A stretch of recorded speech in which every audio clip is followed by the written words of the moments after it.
Chapter 487 Yasmin Winston. The next day, Michael was meditating atop the tallest mountain peak in the entire sunrise sect. The sun bloomed on the horizon, golden petals of sun rays stretching ever outwards into the rich blue. Slowly opening his eyes, Michael breathed in the fresh morning air and listened to the birds chirping around him. He willed the system, retrieving the 2 black swords from the system storage. The swords were reflecting the golden sun rays. Looking at the smooth surface, one could tell they were damn sharp. Still, Michael increased their sharpness by rubbing the blades against the sharpening stone bought from the system store. "My lord, if I may, can I suggest you something?" Azazel appeared next to Michael. "Go ahead. You should finish the coronation ceremony soon. Your people need to see their king." Azazel was right, as he had never visited Bradford since he became the king.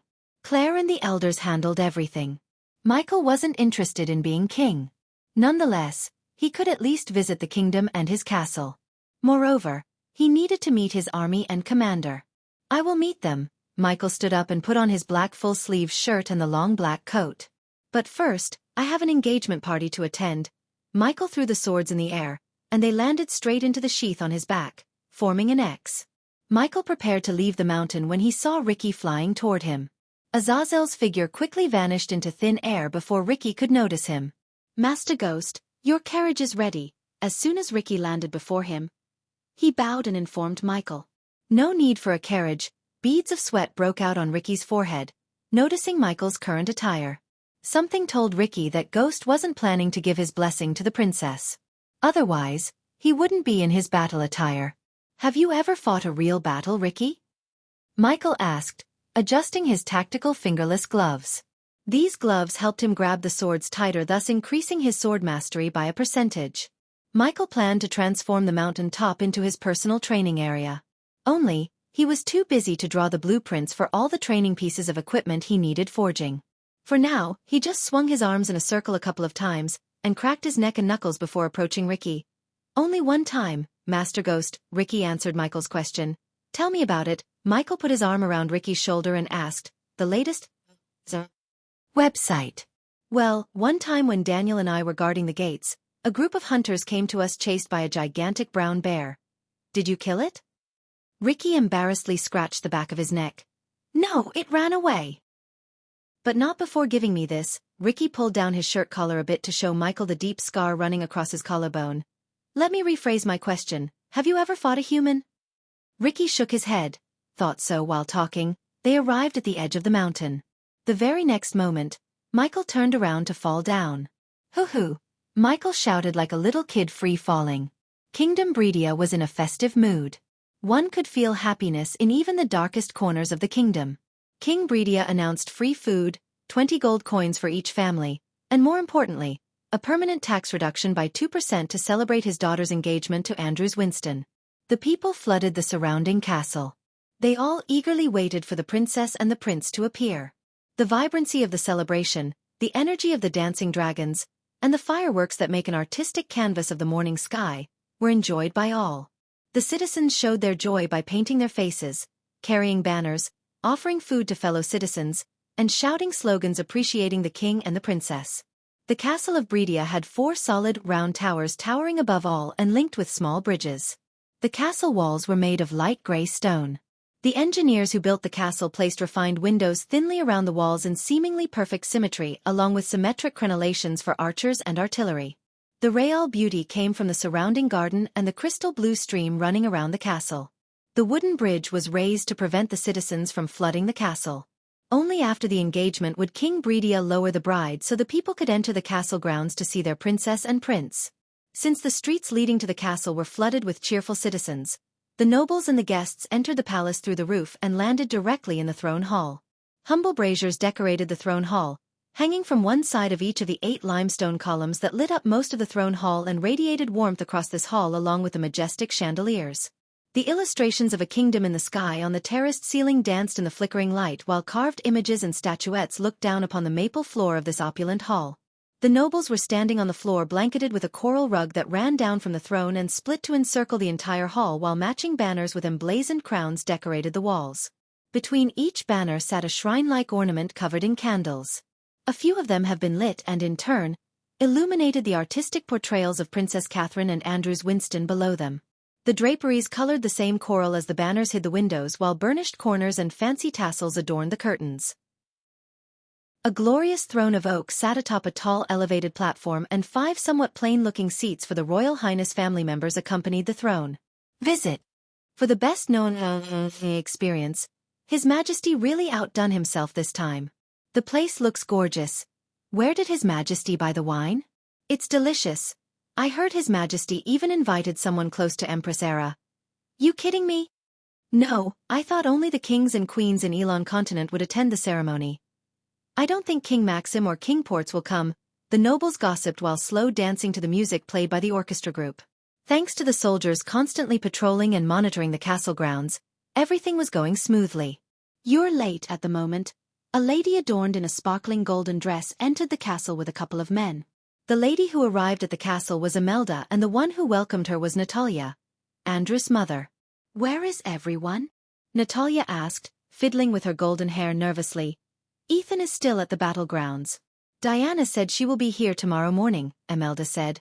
What about the kids? Where are they? Sabi is still in seclusion, I guess. We received a note from Rowena and Noah. They'll be here with Diana. Natalia heaved a sigh of relief, but when she thought about Sabrina, her smile grew shorter. Can't Sabi just take a break and come here? Imelda shook her head. You know about Sabi, she is working so hard to break through to the core formation stage. She won't miss the marriage, I guarantee you. Imelda knew how much Natalia loved Sabrina. She was the youngest child in the family, so every single one of them loved her dearly. As a result, Natalia was crushed when she heard Sabrina wouldn't come to the ceremony. Visit. For a better user experience, however, what she heard next cheered her up instantly. Do you know who's coming today? Yasmin. Natalia's face immediately brightened as though someone was directing a torchlight to her. Really? Natalia almost bounced in joy. She was so excited. Yes. In fact, she is on her way here, Imelda brightly grinned. Yasmin Winston was Ethan's nephew. Several years ago, she went to AR to hone her skills. There wasn't a sect that didn't invite her to join them. But she rejected them all because she believed getting real experience was more crucial than learning in a sect. Yasmin was the pride of Ethan's younger brother Caden. After what Jacoby did, Caden couldn't look Ethan in his eyes. He was ashamed of his son's plot to assassinate Sabrina and Diana. If Yasmin was there, she would have personally cleaved her brother's head clean off. How can I miss this special day, Auntie? Natalia heard a charming voice as she looked up to see Yasmin gracefully descending from the sky. The girl wore armor set with a rounded helm and a face guard. Attached to the forehead area was a crafted leather ornament piece shaped like a lion's mouth. The shoulders were oval, short, and quite large, decorated with 3 large, curved wooden spikes on each side, lined up from back to front. She removed her helmet to reveal her perfectly sculpted face and her porcelain skin. Every single youngster in the hall turned their gaze to the black-haired girl in battle armor. She wasn't by any means a country-toppling beauty. However, the grace and the aura she radiated rivaled even the most powerful people in Elon. What particularly caught everyone's attention was her armor, which was made of many vertical layers of leather and metal mimicking a dragon's scales. One could not find a single place in her body that wasn't covered by the armor. Yasmin, the 2 ladies dashed at her, and when her feet touched the floor, they hugged her tight. I missed you too so much, Yasmin hugged them back. Too tight, Imelda patted Yasmin's back, barely letting her know her embrace was crushing them. Sorry. Yasmin quickly let them go. She had to slap herself on the face for forgetting how strong she was and how fragile her aunties were. Where are my cousins? Don't tell me they aren't planning a homecoming party for me. Brat, couldn't you have taken off your armor? Is this what you learned from the elves? Imelda playfully twisted Yasmin's ear. Yeah, they've been teaching me so much noble etiquette, Yasmin sarcastically said. The latest website. Bring me to see my soon-to-be prince aunties. Yasmin put one hand around Natalia's neck and the other around Imelda's neck. She didn't give a damn about what the others would think, nor did Natalia and Imelda. As they spoke, Ghost was on his way to giving the couple a gift that no one would forget for years to come. Chapter 488, Instilling the Fear of God in Hearts. Ding. Ding. Ding. A man in a white coat suit clanked his wine glass with a silver spoon as the chit-chatter immediately calmed down. Following their silence, Yasmin turned her gaze towards the dashing couple walking down the stairs with King Bredia. Who could be so dashing other than the Prince and Princess of Bredia? It was Andrew Winston and Catherine Bredia. Andrew was rocking the suit and looked extremely handsome. He wore a clean shirt and buttoned it up fully to support the bow tie. On top of the shirt, he wore a chic vest with 6 buttons. It had a deep V-line, which caused the vest to line up perfectly with the jacket's V-line. The jacket fitted him like a glove, a tailored glove. It had an intricate rope strike pattern, making it look stylish and graceful.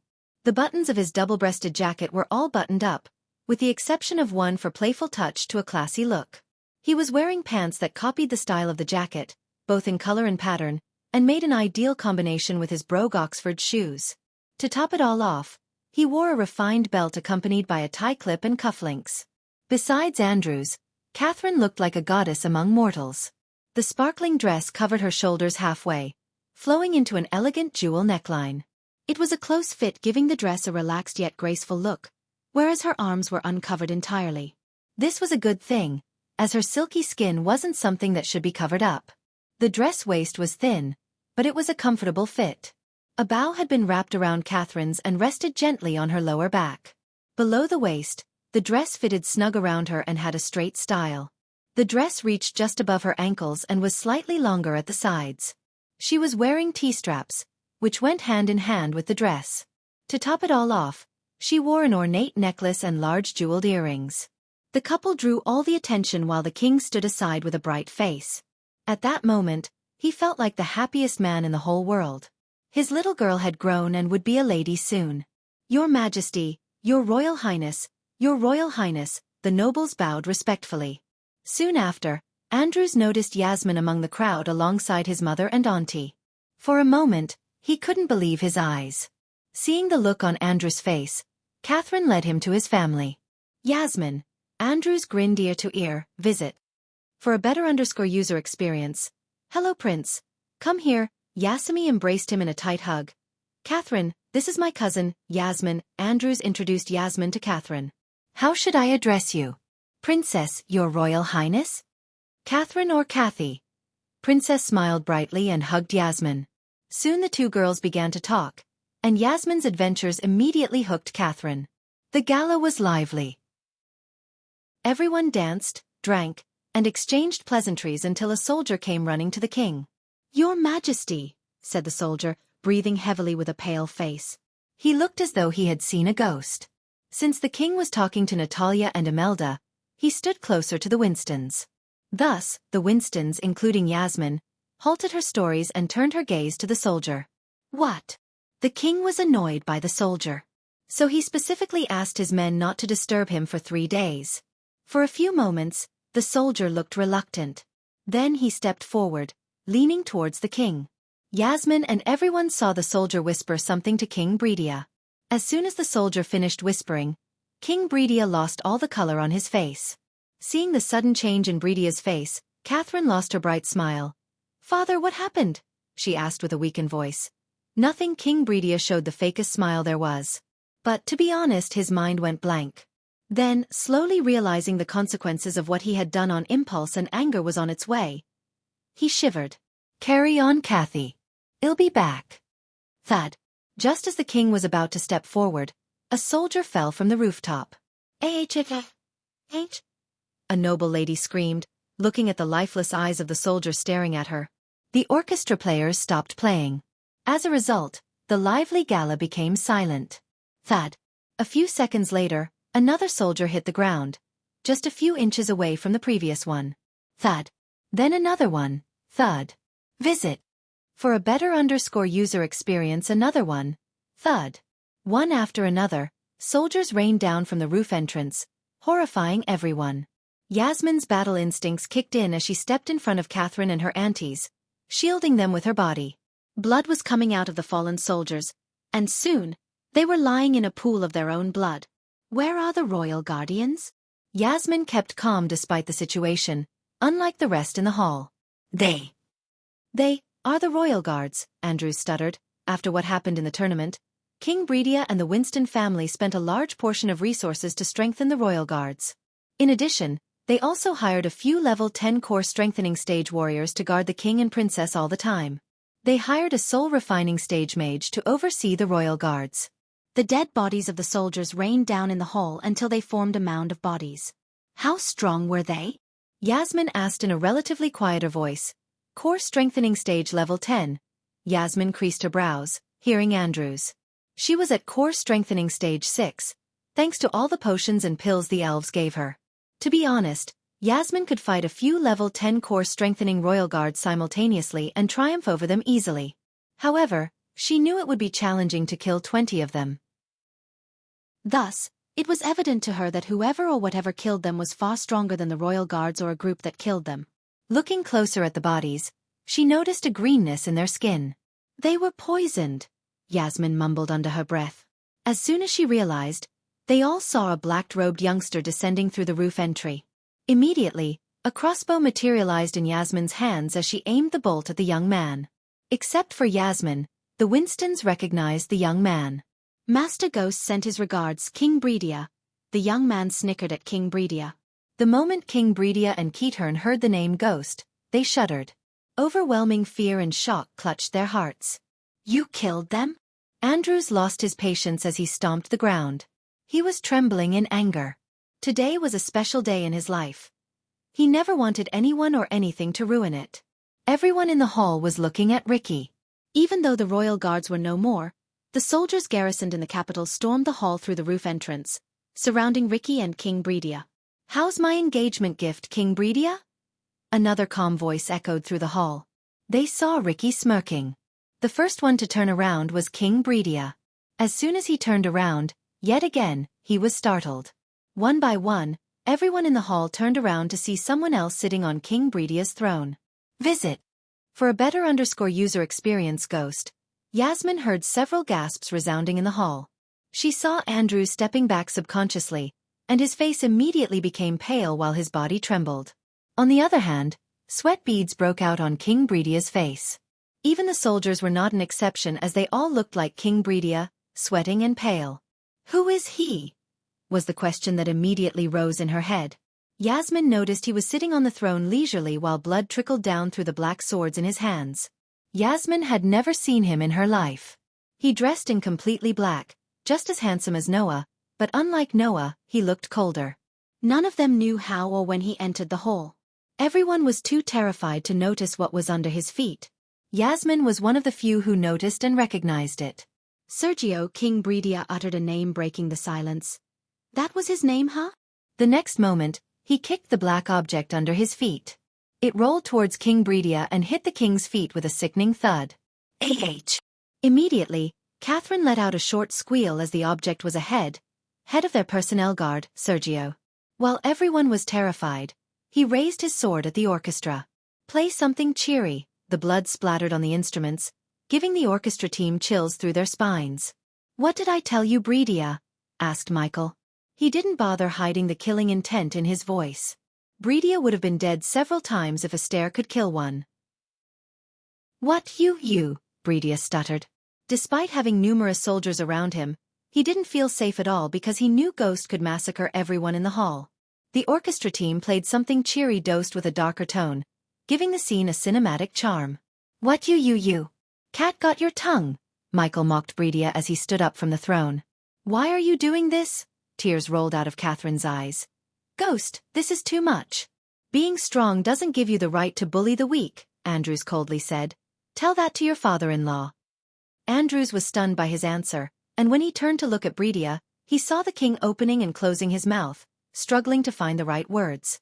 They don't know, do they? I don't care what happened between you. You are not ruining this event. Yasmin stepped forward, surprising Michael and the Winstons. Yasmin. Imelda tried to pull Yasmin back, but she simply couldn't. Another girl prodigy of Winston's, typical, Michael thought. Visit. For the best no one experience, they expected the Guardians to intervene somehow. However, the Guardians were busy trying to save themselves from the PR nightmare Michael threw at them. Yasmin, please. Stay down. I beg you, Imelda begged Yasmin. She knew what Ghost was capable of, what he was really capable of. They had no one to stop him if he decided to kill them. Michael knew this too. That was why he chose today instead of the actual ceremony date, as the prominent guests would arrive only tomorrow. At that time, someone might be strong enough to battle Michael. For instance, Rowena or Noah. But today, there was no one to stop him. Chapter 489 Final warning to King Breedia. Michael could see Yasmin's cultivation level. Although she would be considered a heaven-defying prodigy just like the rest of her family, she was still far weaker than Michael. Thus, he didn't mind her. Lightning dash. Michael cast the spell. The next moment, Yasmin saw a bolt of lightning streaking past her. Father! When Catherine screamed, they all realized King Breedia had disappeared from where he was standing. Bum! Michael slammed King Breedia against the throne by his neck. Father! Your Majesty! The soldiers and King Breedia's family shouted as they rushed forward to save him. Yasmin was the first to fire a crossbow bolt at Michael. Whoosh! The bolt soared through the air like a bullet, only to be caught by Michael easily. Yasmin was startled by his reflex. Just as she was about to knock another bolt in her crossbow, Ring of Fire, Michael cast another spell as a scorching hot flame surrounded them. A few soldiers stood closer to the Ring of Fire leaped back, screaming in agony. No! Catherine screamed, seeing Ghost slamming her father against the throne like a rag doll. Don't hurt him! She tried to run into the fire, but Andrews held her back by her waist. Still, she squirmed and jerked to reach her father. Looking at Catherine crying, Yasmin closed her eyes, raising her arms. Immediately everyone heard a howling sound of the wind. Everything in the hall trembled. Yasmin wasn't playing.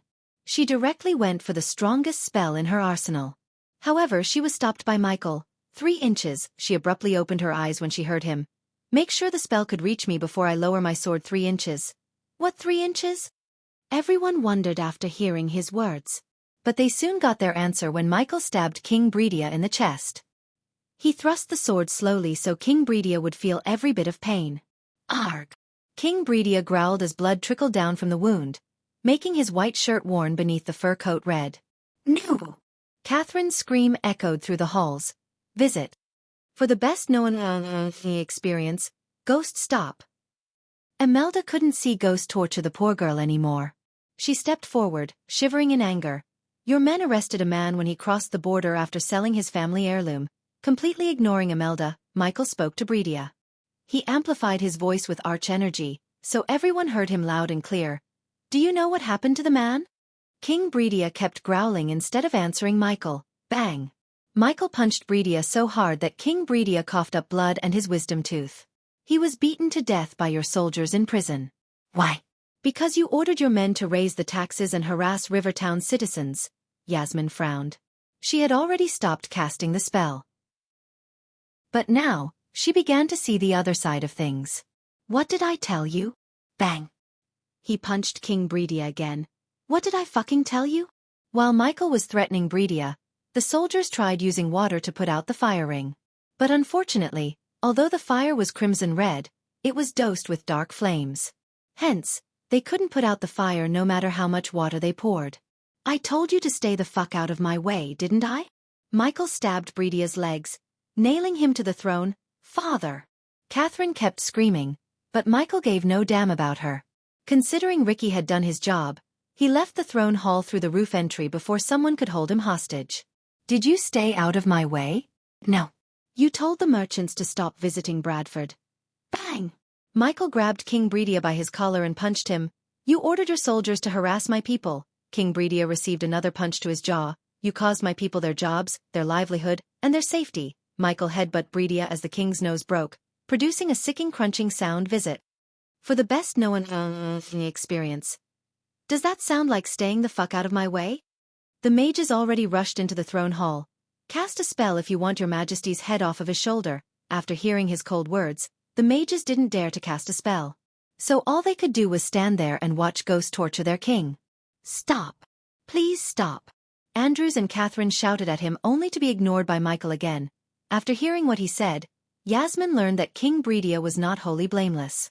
Although she hated seeing her cousin and newly made friend crying, she saw no way of saving King Breedia. She had a feeling that if he wanted to kill Breedia, he would have done it by now. But instead he was setting an example. He proved to everyone that he could kill even the king if they messed with him. Moreover, he was removing hundreds of potential enemies by torturing King Bridia on his own throne. What he was doing was a show of ultimate dominance. Does that sound like staying the fuck out of my way? He banged Bridia's head on the throne every time he uttered a word. Ding! Congratulations to the host for successfully being a badass. The reward is 2,000 badass points. Ding! Congratulations to the host for successfully being a badass. The reward is 500 badass points. Ding! Congratulations to the host for successfully being a badass. The reward is 1,500 badass points. The badass points rapidly increased with the system ringing in his head. Michael ignored the notification sounds and focused on venting his anger on Bridia, who caused him millions of gold coins. All for what? Silly revenge. I am pregnant. Catherine shouted as loud as she could. The moment Michael heard her, he stopped banging King Bridia's head against the throne. Kathy, Andrew and everyone turned their gazes towards Catherine, who dropped to her knees. If you let him live, I swear on my child we won't bother you ever again. Catherine held her tummy and begged Michael. Tears gushed out of her eyes as she spoke. Now you made me look like a monster, Michael snarled at the king. That child just saved you from a whole lot of agony. Old man, Michael pulled out the sword from Bridia's chest. As soon as he did that, hot blood came pumping out of the wound. You know, if I wanted to end you, I won't raise an army, wage a war, sit in a tent and hope my side wins. I wouldn't do that. Nothing can stop me no matter where you are or how protected you are. If I want you dead, you'll be dead. As simple as that. Those who heard his words agreed with him. He just appeared out of nowhere, killed the royal guards without raising any alarm, and tortured the king on his throne. They knew if he wanted, he could have killed Bridia several times and no one could have stopped him. The latest episodes are on Undertale website. Consider this your final warning. I am giving you a week. Everything you did, undo them. Andrew sighed as he hugged Catherine tight. If you try to do anything funny, just know many children die in the womb along with their mother, King Bridia, Michael whispered to Bridia before pulling out the second sword from his leg. Gradually the fire died down, but the fear in their hearts wasn't. Every single one of them feared Ghost more than they ever did. No one heard what he said lastly to King Bridia. But Yasmin noticed Bridia's change on his bloody face. She could tell whatever Ghost told him made King Bridia terrified. The nobles immediately stepped back and made way for Ghost. They didn't dare to stand in his way. How do you sleep at night? Yasmin coldly said. Like a baby. He just smiled at Yasmin before ascending towards the roof entryway. Then, he disappeared from the throne hall, leaving a trail of golden light. The next day the entire Elon continent was in chaos. Olivia was walking down the streets of River Town to have her breakfast at Hades when she saw the people murmuring among themselves looking terrified. Surprisingly, there was a long line of paper boys in the streets. In other kingdoms, orphans and poor children worked for newspaper prints for slave wages. However, they were paid good coins in Bradford to fill their belly and their families. Claire was kind enough to admit all the orphans and the poor into the sect and offer them free cultivation. Because of her act of kindness, Bradford became the first kingdom to have 0 street urchins. Since Michael himself was an orphan, he donated a portion of his income to the well-being of the orphans. But, only Claire knew about his donation. New race has been discovered. Vampires or bloodsuckers? Get a copy of the Royal News for 1 gold coin. Guardian Captain Peyton apprehended the first vampire, scandalous Guardian Guild. What else are they trying to hide from the people? The Holy Church condemns the Guardian Guild. King Ghost versus King Bridia. Princess Catherine is pregnant. The young boys and girls were shouting at the people walking on the streets. Give me a copy. Olivia approached a brown-haired girl who was standing on a stack of crates and holding out a newspaper. Lady Olivia. The young girl greeted Olivia with a wide grin. Olivia was surprised to see the girl addressing her by her name. Olivia took out a gold coin and reached it out to the girl. It's free for you, Lady Olivia. Enjoy the news. The girl handed over the newspaper to Olivia but shook her head, refusing to take the coin. Then take this as a tip. The young girl didn't refuse as she took the coin from her hand with an ear-to-ear grin. Olivia wasn't a stranger to the freebies and special treatment she enjoyed in Bradford. Wherever she went, someone always tried to curry favor with her so they could get close to Ghost. Her status as Ghost's disciple overshadowed her position as the teacher at Aragoth. You're so kind, my lady, the girl bowed. Yeah, Olivia chuckled and walked towards Hades so she could read the newspaper in peace while having a delicious breakfast. Considering she had to leave for Azair tonight for the alchemist competition, she wanted to enjoy Raylene's delicious cooking one last time before leaving with her teacher. Ghost. Visit. For the best-known experience. Chapter 490. Arriving at the Azair continent in the calm sea. A two-mast ship was sailing under the light of a starry sky with a full moon. Currently, a young man and a young girl leaned on the edge enjoying the peace and quiet. They were none other than Michael and Olivia, who were on their way to the Azair continent. Take these. It'll help you store less stable potions, and the potions you keep inside won't deteriorate. With a flick of his wrist, Michael took a crate containing 50 newt vials from his space ring. Olivia was pleasantly surprised by the sudden gift. Are these the newt vials you told me about? She asked excitedly with wide eyes that sparkled looking at the vials. Yep. Thank you so much, teacher. I didn't quite expect this. The vials brightened her face more than the moon and the stars in the sky did. She held the crate close to her chest. Thank me by winning this silly competition. As soon as he said that, the smile disappeared from her face. It's not silly, she pouted, looking as though she was offended by his words. Relax. I'm just messing with you. Michael pinched her nose playfully. Soon, she stopped pouting and giggled. I'm not competing. My students are. I told you about this, didn't I? I don't think so. Whatever, tell me again, Olivia sighed. Well, it's simple actually. 2 parts, individual competition, and group competition.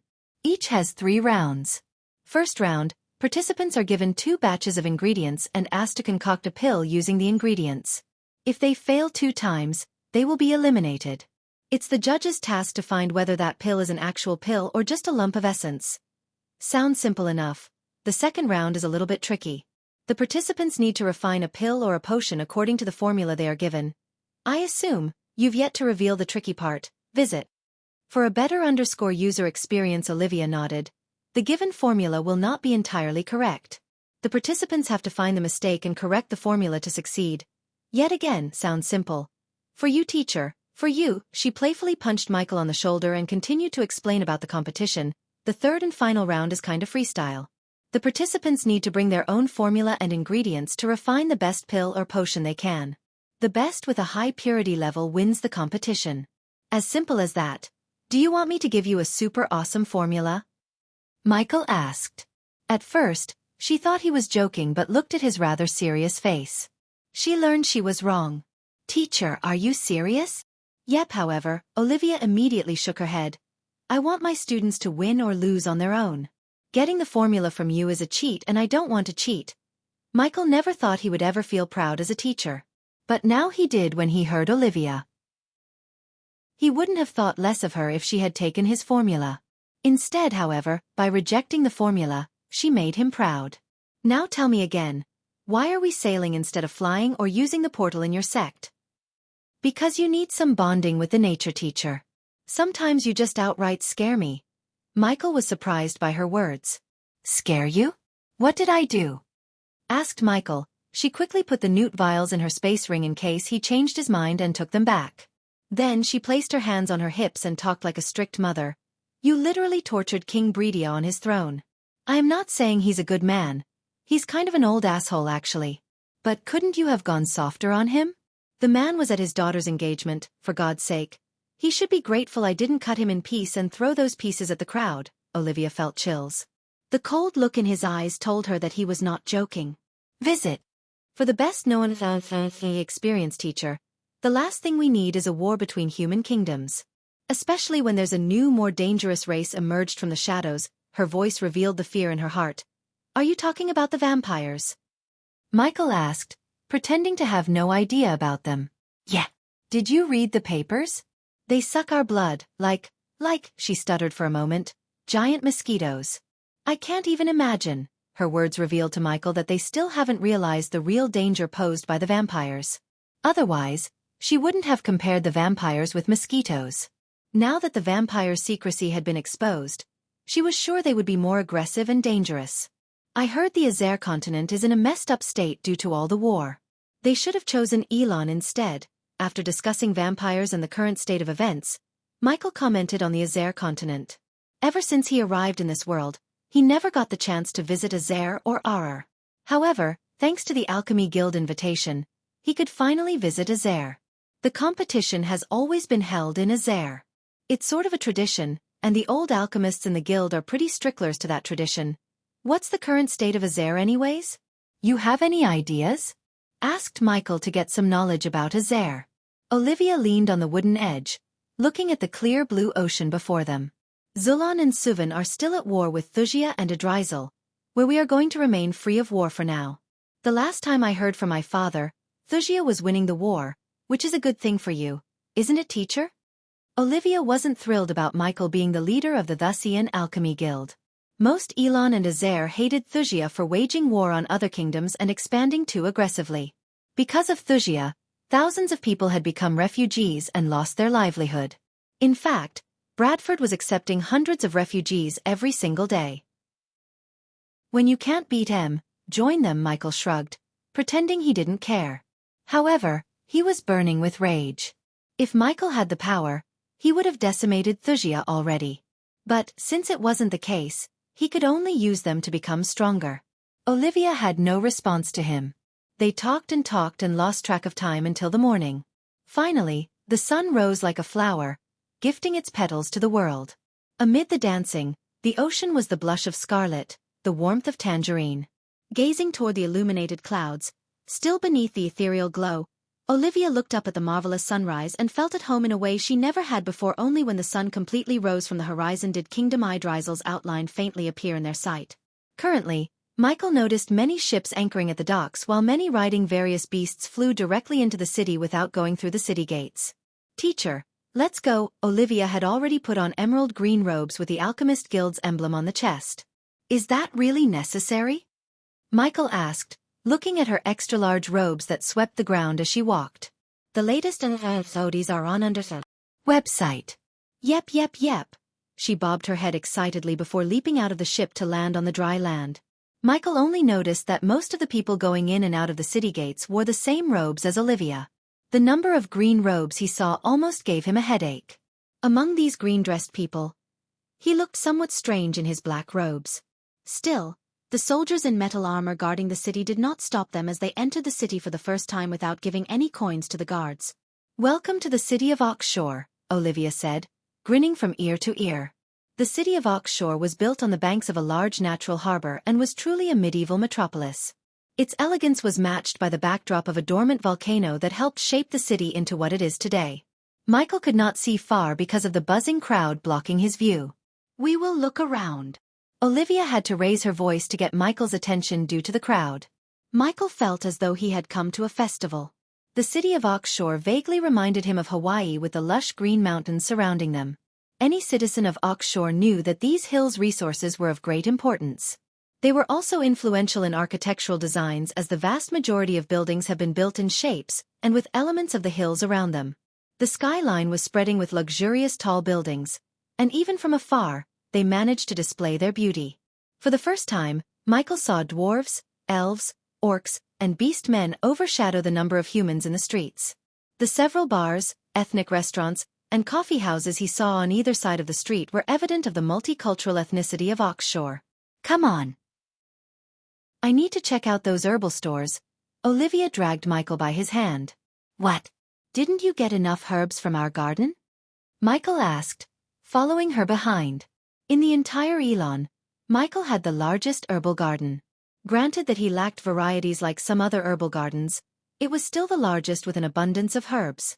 I still need more. She didn't back off as she dragged him into a store. At the same, a green-robed youngster, a golden-dressed girl, and a raccoon walked out of a two-story building made of marble. Not the young man and the young girl had silky brown hair. Only the girl's hair was longer in length than the young man's shoulder-length hair. They were neither too striking nor too unattractive. Instead, they looked plain normal except for the talking raccoon sitting atop the young man's shoulder. Damn it. In the future, let's use a portal. My butt hurts sitting on your shoulder. After walking out of the crowded building, the raccoon deeply inhaled a few breaths of fresh air as he cursed softly. Seeing the ugly expression on the raccoon's face, the young man smiled and raised his head. His gaze swept across the streets and could not help but sigh with praise. No wonder Oxshore is one of the richest cities in Azair. the young man said with a smile as he clicked his tongue and let out a sound of admiration. The raccoon was not interested in watching these buildings. Instead, his gaze swept across his surroundings before suddenly asking, "When are we heading back home?" Visit.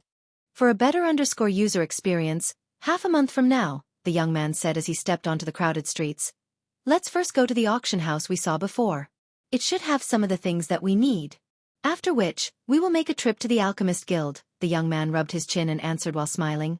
Yeah, those old farts love to collect all kinds of different precious herbs and ingredients. It may be possible that we'll find something tasty for me to snack on. I am damn hungry.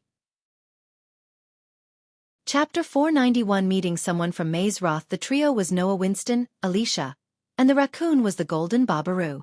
They were in Azair to attend the alchemy competition and win the Mystic Blood Orchid. He needed the Mystic Blood Orchid to concoct an ancient pill that would start Golden Babaroo's metamorphosis. I heard the Alchemy Guild went all over this time. Any alchemist who has good skills will be a water bottle in the desert. They will recruit them in a flash. Hearing Noah's words, Alicia shook her head slightly. Although getting recruited by the Alchemy Guild is fruitful to some, ultimately it'll limit one's freedom, and if you ask me, it's not really worthwhile. What the shit? Not worthwhile? You heard of Gabriel, right? After hearing Alicia's words, Norvin rolled his eyes, curled his lips and said, Alchemy King Gabriel. No one in Azair and Elon doesn't know him. Noah shrugged, laughing faintly. Not only did he know of him, but they almost fought against each other. Tell me about him. What's the big deal? Well, he was the largest black horse in the alchemy competition 30 years ago. No one knew him before that. Ever since he revealed his brilliance in the competition, the previous leader of the Alchemy Guild offered him the position of Guild Elder. Back then when he became the Elder, he was the youngest to hold the position and was a 4-star alchemist, Noah explained to Norvin while navigating through the crowd. After that, with the resources of the guild behind him, he reached 5 stars and became the youngster 5-star alchemist in all of Elon and Azair.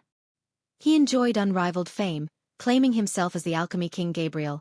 But if it were not because of the guild, he would have at least needed 20 more years before reaching the recognition he has currently achieved. Alicia expressed her thoughts. Rumor has he's eyeing for the guild leader position. Noah heard the rumor through the Guardian spies in the Alchemy Guild. In addition, Noah also heard Gabriel was losing his mind over his sudden downgrade to the second-best alchemist in the continents. Guild leader position? What's he gonna do about the current leader? Kill him? Norvin chuckled but his smile froze when he saw Noah's silence. Did you really think we are only here to compete? Noah winked at Norvin.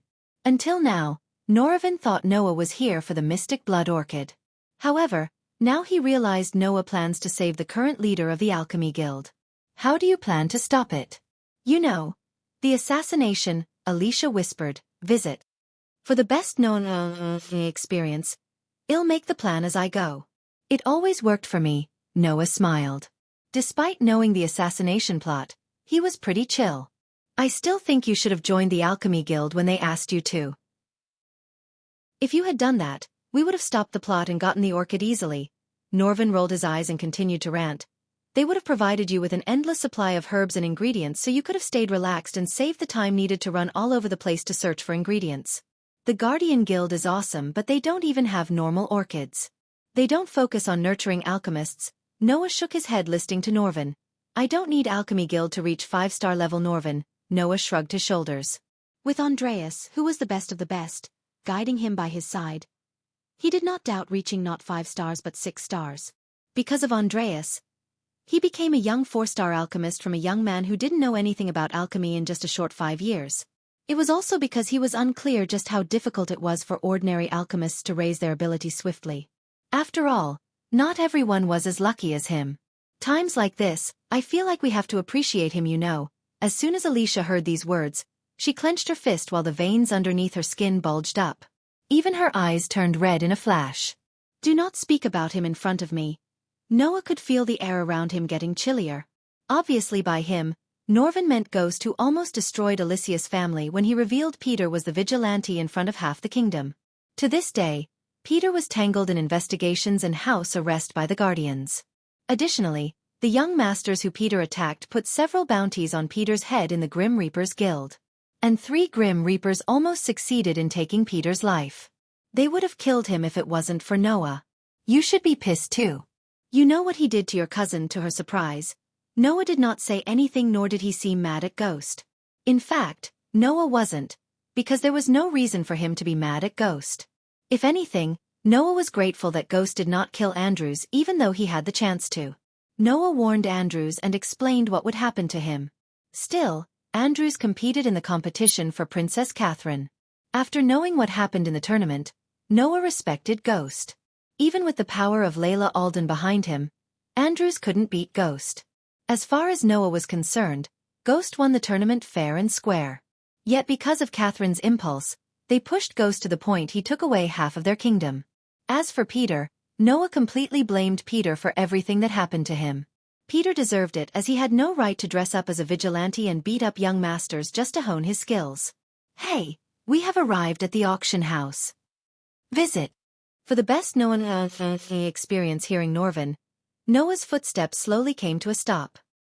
He raised his head and eyed the huge building and the banner of the single water droplet that appeared at the end of the street. Surprise involuntarily surfaced on his face as he shook his head and sighed. Whoa, just a branch looks bigger than many prestigious auction houses belonging to Elon and Azair. Aqua Auction House truly is a giant in the auction business. Both Alicia and Norvin nodded in agreement with his words. They eyed the huge building that was like a bottomless pit, swallowing up the unceasing flow of people. His hands gently inserted into his sleeves as he turned his head around. Let's go in and take a look at what the #1 auction house has to offer. Hopefully we will be able to find the things that we need. Once he said those words, Noah led the way as they slowly walked to the end of a spacious street paved with bluestone.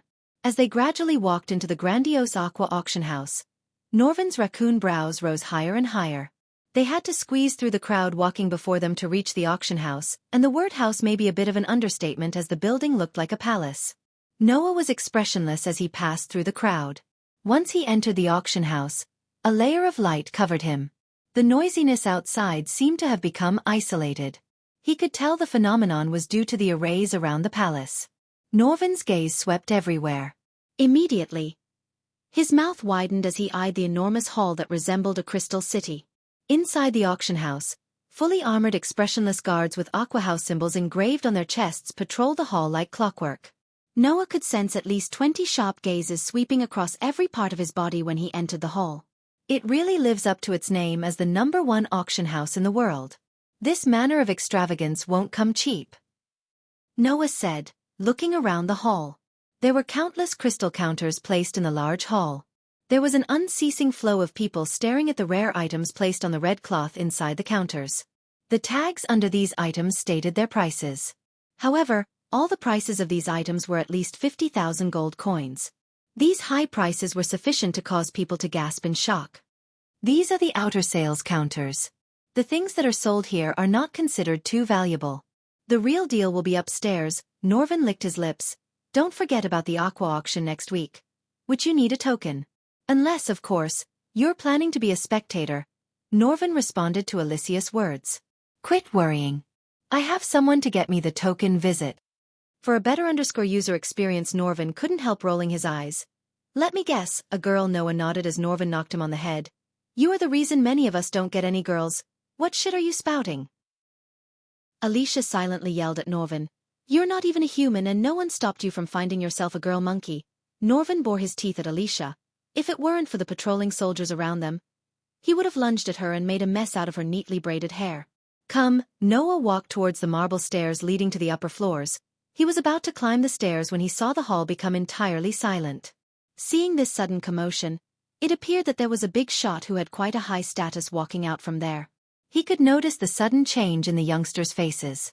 They remained still with slightly opened mouths. While looking around the hall, Norvin lost his balance and fell down.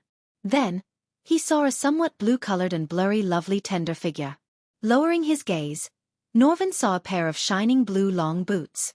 The heel of the long boots was slightly sharp as it released waves of clear and sweet-sounding click-clack sounds on the clear and shiny marble ground, like a beautiful musical note. His gaze drifted a little higher to see a pair of long white, tender feet. Not bad. Norvin whistles, not bothering to hide his pervy look. Still, He was better than some men in the hall whose faces were filled with longing and eyes were sparkling. Gradually lifting his head slightly, his gaze finally seeped through the gap and saw a gorgeous and moving face. Immediately, shock slowly climbed onto his face as he softly muttered, "Edith!" At the same time, a black-dressed young man who was standing in the corner away from the prying eyes was pleasantly surprised by the girl. "Teacher, you know her?" Olivia asked. "Unfortunately, yeah," Michael replied, and seeing Edith was walking towards Noah, he sighed. "Visit. For the best Noah experience, this guy's harem is getting bigger by the day."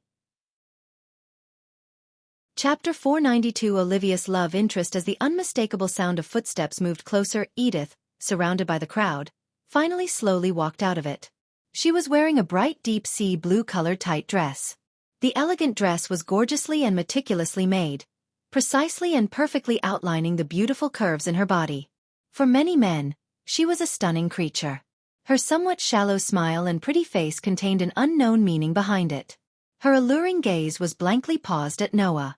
Immediately, a shy smile surfaced on her angelic face.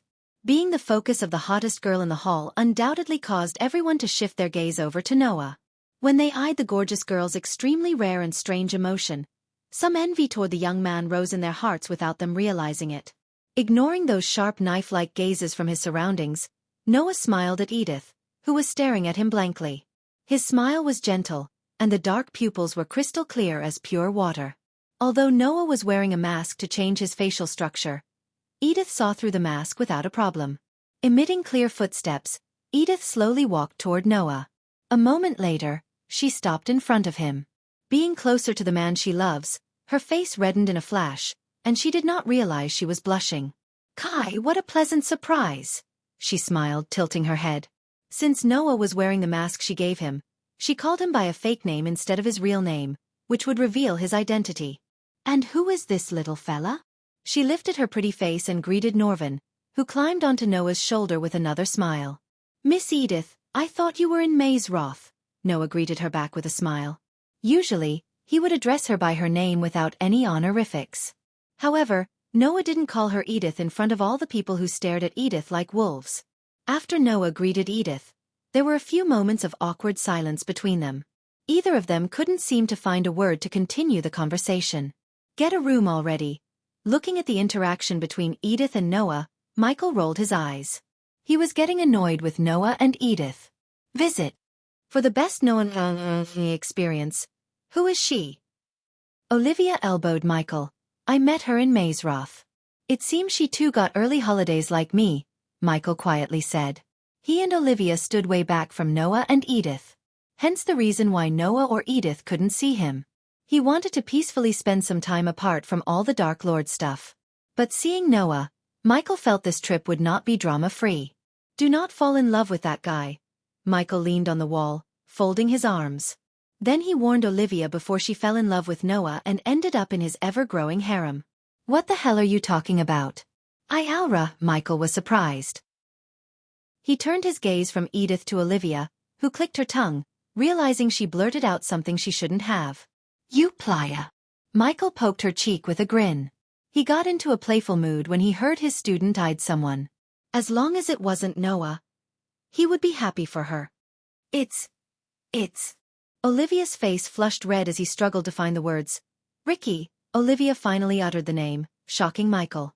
"Ricky? You mean our Ricky?" Michael couldn't believe what he had just heard for a few moments. Olivia was a wealthy noble. On the contrary, Ricky was a commoner. As far as Michael learned about this world, marriage between a noble and a commoner was rare. He wondered if Olivia's father and mother would be okay with her decision. "I wanted to talk to you about this, teacher. But I didn't get the right time." Olivia's face turned serious, revealing the concern in her heart. Meanwhile, the people were still drooling at Edith instead of going with their life. "I didn't get the chance to thank you, Kai. Let me treat you to a meal. I know a really great place nearby." Edith pursed her sleek red lips and placed her hands behind her, leaning her body slightly forward as she faced Noah. "Did you come here to buy something?" "No shit." Norvin rolled his eyes after hearing her words. But, since she was so love-struck, she overlooked the obvious. "What star level are you?" asked Edith curiously without even giving Noah the time to answer her previous question. The latest episodes are on under the website. Just lucky enough to reach 4-star. Lucky? For an ordinary person, advancing from a 1-star to 2-star alchemist is impossible without at least 5 to 6 years of time. Yet, you have reached 4-star level in a couple of years. I'm afraid that is not mere luck. Eyeing the young man who revealed something shocking at every instance, Edith sighed helplessly. But soon, another youngster's image emerged in her mind.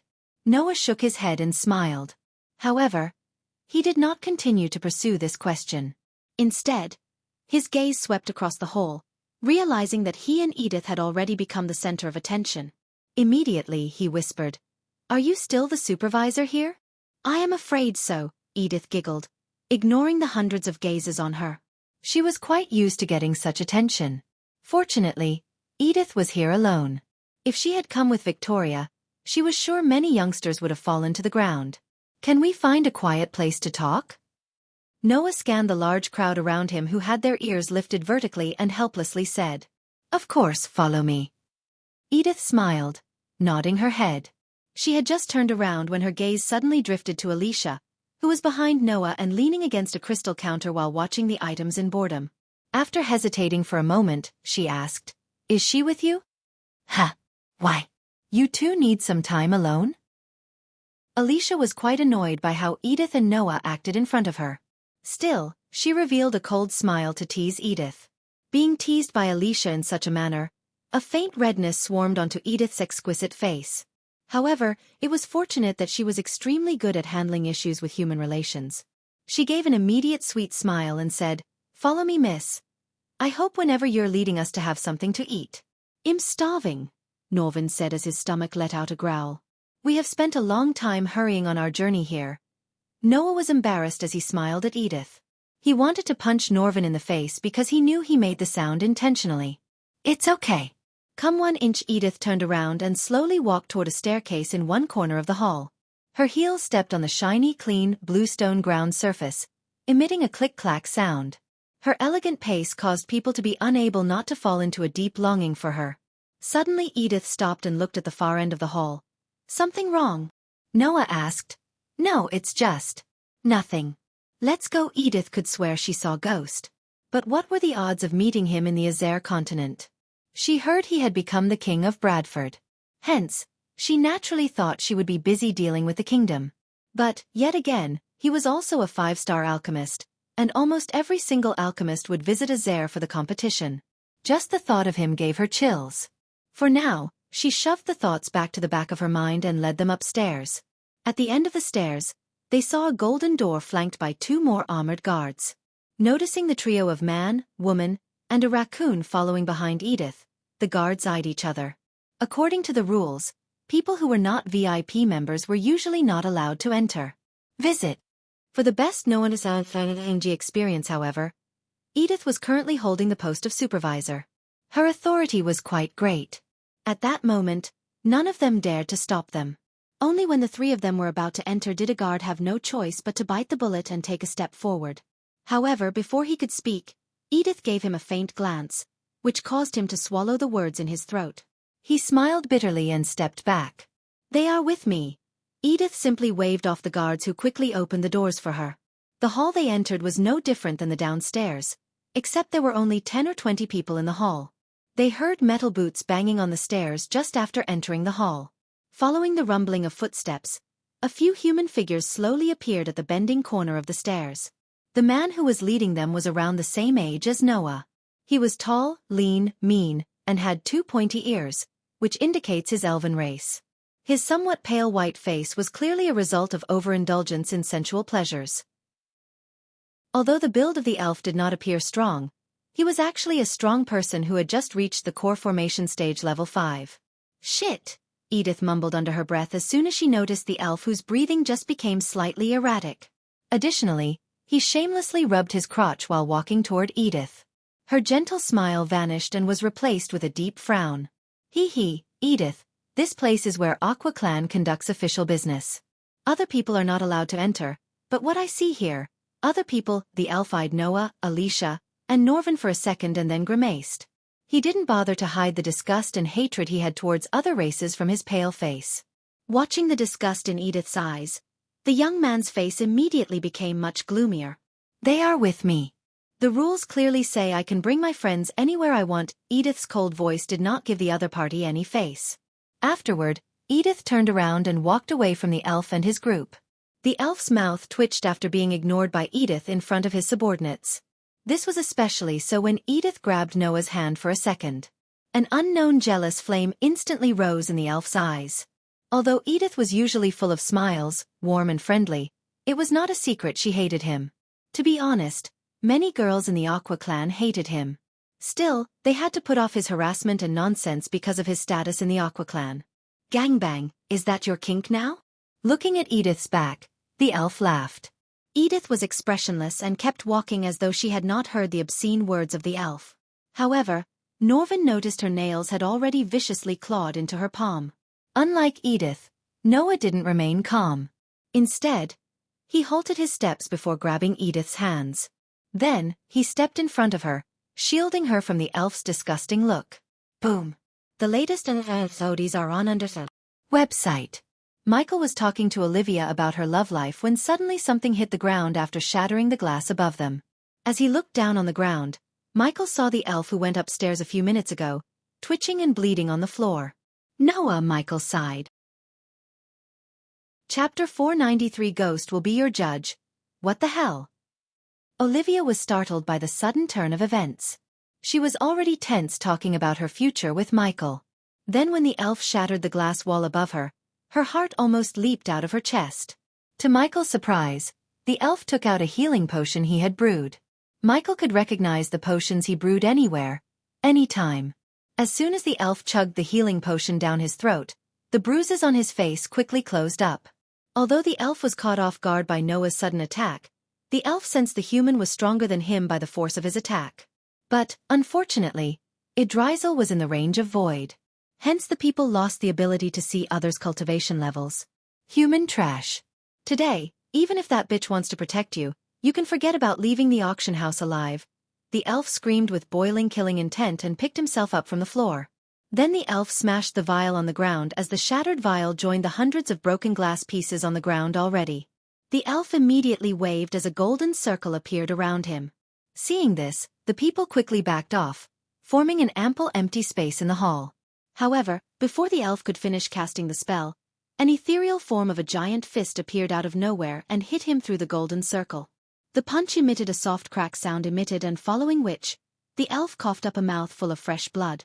A millisecond after he coughed up blood, his body was also thrust by the strong and vicious force, resulting in him being violently shot into the wall. Immediately, he spat out another mouthful of fresh blood. His legs knelt on the ground while his body was curled up in pain. Everything happened quickly, from the elf hitting the ground after breaking the glass wall above to being sent flying into the wall. So many didn't even comprehend what just happened. Michael and Olivia halted their conversation to see the fight. Only when the elf hit the ground after colliding with the wall could Edith realize what just happened. Shock and disbelief immediately covered her stunning face. At this moment, the subordinates beside the elf finally recovered from this split-second occurrence. When they eyed their master's miserable state, they were shocked first. Then they immediately surrounded Noah angrily as they unsheathed their weapons. In addition to the elf's guards, the Aqua Clan guards also surrounded Noah since he had just attacked one of their own, and it was their duty to apprehend Noah dead or alive. I order all of you to stand down. Then, seeing the guards surrounding them, Edith pulled herself out of the shock to stomp on the ground. Her domineering shout echoed through the hall. Hearing Edith's shout, a few guards hesitated for a moment. Their master may have the courage to offend Edith, but it did not mean that they also had such courage. What the hell is going on, teacher? Olivia stepped closer to Michael involuntarily. Visit. For a better user experience, pretty girl. 2 young masters. This is called the recipe of shitstorm. Michael leaned on the wall, watching the elf struggling to pick himself up. He quickly put his hand behind as he took out a spider from the system storage to send to crawling to the elf. Since Noah had made an enemy out of the elf, Michael planned to make an ally out of them. Then, if or when the time comes, Michael would be able to use the elf and his family against Noah and his allies.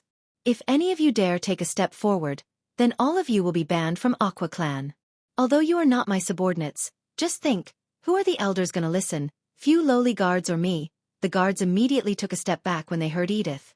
The guards' last need was to get between the young master and Edith. They knew quarrels between them were nothing out of the ordinary. They would fight today and mingle tomorrow, but if they stuck between them, the elders wouldn't think twice before firing them. Hence, most guards let Edith deal with the clan and the elf and stepped back. The rest stared at Edith's anger-filled eyes for a few moments before unwillingly pulling back. "Take your master to wherever you came from," Edith coldly ordered with her delicate hand pointed to the entrance. Michael saw the elf finally getting to his feet and drinking another vial of healing potion. Instead of trying to cast another spell, the elf shouted at Edith and Noah, looking at the elf from upstairs. "All right, Edith, you got guts. You actually helped an outsider ambush me. Just wait." The elf took a step forward only to stagger. Considering Michael had X-ray eyes, he saw the elf's core formation level 5 cultivation and Noah's core strengthening level 2 cultivation. The power gap between them was enormous. So there was no way the elf could defeat Noah. Quickly the elf's subordinates grabbed him before falling to the ground again. He rubbed off the bloodstain from the corner of his mouth and angrily stared at his subordinates. Immediately, his pupils contained a dark coldness and gloominess as he turned toward Noah by Edith's side.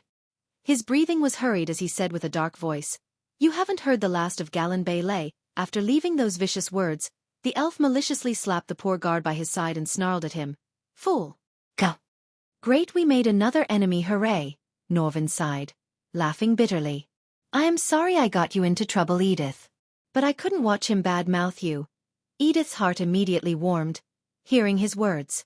She couldn't help smiling and blushing. "I am sorry." Noah gently placed his hand on Edith's shoulder and apologized. In a flash, her rosy face completely turned red. Visit. For the best known experience, it's all right. Although Galen will definitely cry and complain to his grandfather, they won't meddle with the problems of youngsters. "We will deal with Galen if he tries anything," Noah assured her with his captivating smile. "That's some next-level cringe shit." Michael shook his head. "Where are my manners? The little guy said he's hungry, right? Come on, follow me." Edith's usual bright smile resurfaced on her face as she walked towards the door at the hall's end.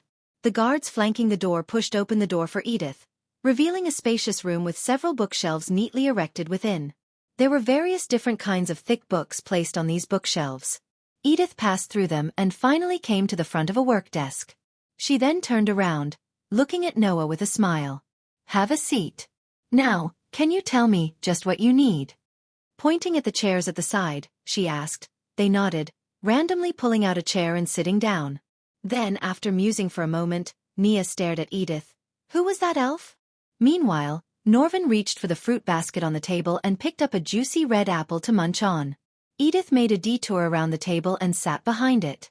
Her lips slightly pouted as she said with a smile, "His grandfather is the Aqua Clan branch leader in Adrizel. Since King Maxim and Galen's grandfather have been in talks to form an alliance, I have to act as the liaison between them. Usually, he would avoid me when I was with Victoria. But since she's not here..." He got cocky.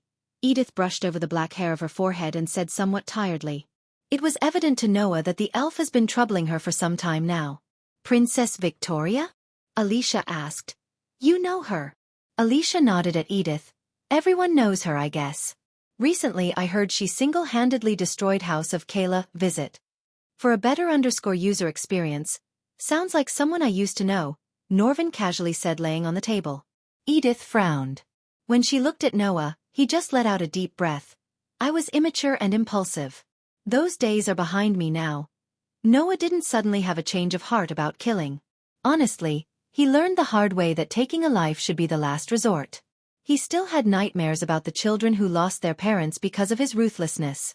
So that day when those children looked at him with a confused look in their eyes, wondering why their parents had left them, Noah's heart shattered into pieces. Noticing the sudden pain in Noah's eyes, Edith quickly changed the topic while Alicia gave a cold look to Norvin, wordlessly telling him to shut up. "You don't have to worry about Galen. On the contrary, he should be worried about Victoria. If she knew what happened today, she wouldn't give a damn about the alliance. Instead, she would kick the crap out of Galen. Now I have to think of ways to calm her down when she returns from Mazeroth. Speaking of Mazeroth, have you seen him?" Norvin's curiosity got the better of him.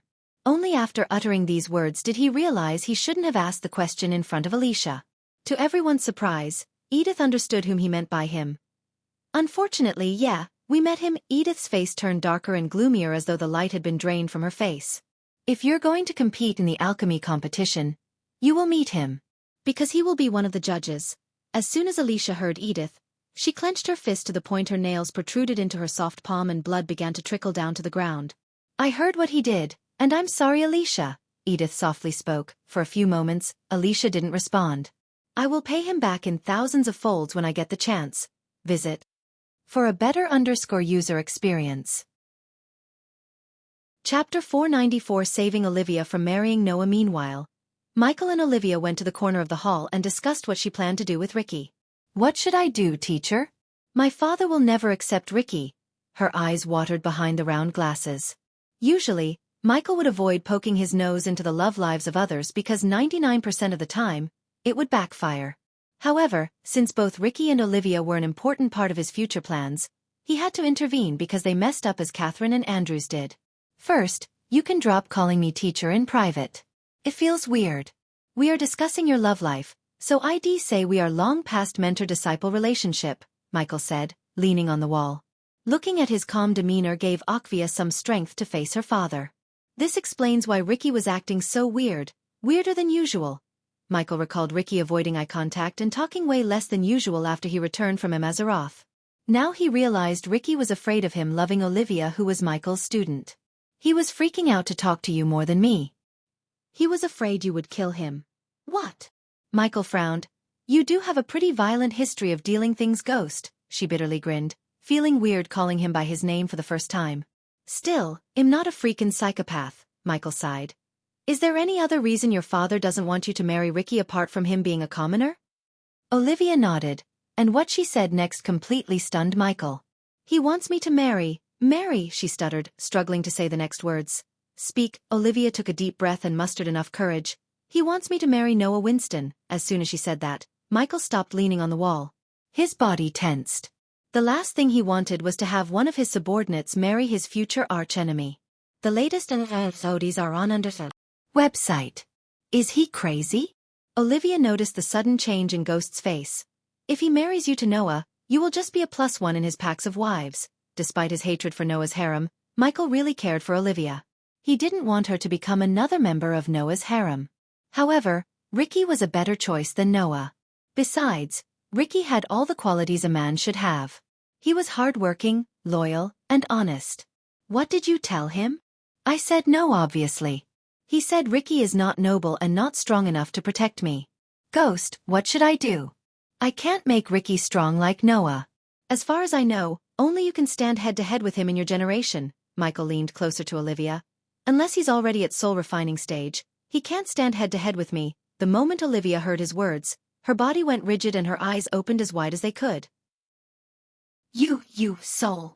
Yes, Michael heard the system awarding him with 5,000 badass points for impressing Olivia. Ignoring the notification, Michael focused on the topic at hand.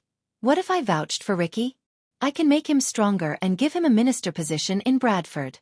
That would make him sort of a noble. Olivia immediately grabbed Michael's hands and squeezed them. You would do that for us? Really? Her eyes sparkled, filled with hope and joy. Visit. For the best-known experience. Why not? Anything to save my favorite disciple from joining a harem. Michael ruffled Olivia's head as though she was a kid. But Ghost. There's a problem, her smile disappeared. In a flash, the gloomy look she had before resurfaced on her pretty face. My father said Noah said yes to marry me. So he's planning an engagement next month. I just heard this 3 days ago, Michael furrowed his brows. He couldn't believe Noah's audacity to marry another one when he already had so many girls to marry. Yet, deep down, Michael knew that if Olivia told Noah she was in love with someone else, Noah wouldn't force her. After all, Noah was a good guy. Talk to Noah and tell him you're in love with Ricky. He's a nice guy. He will understand. Hell, if you ask him, he might even tell your dad he doesn't want to marry you. Seeing Olivia's forehead forming beads of sweat, Michael gently patted her on the back and led her outside. After joining the crowd on the street, Michael looked over the heads to see a building with the board saying Horith in hanging above a wooden door. I have to find a way to get into their compound. Currently, the Winstons aren't seeing anyone, thanks to the freaking war going on there. Why didn't you attend the engagement ceremony then? All the Winstons would be there. Olivia punched Michael on the shoulder while walking towards the inn. Are you serious? You just messed up King Breedia. I don't think they would ever meet someone close to you. But you're different. Just go and talk to them. They are nice people. I will talk to your dad after we go back. Thank you, Ghost. You're the best. She wrapped her arms around his shoulder and squeezed him. She felt like something heavy was being lifted off of her shoulder. His reassurance gave her confidence. Nothing eventful happened during Michael's visit to the inn. The two ordered salads and hot water and spent some time chatting. Michael gave her some pointers in alchemy.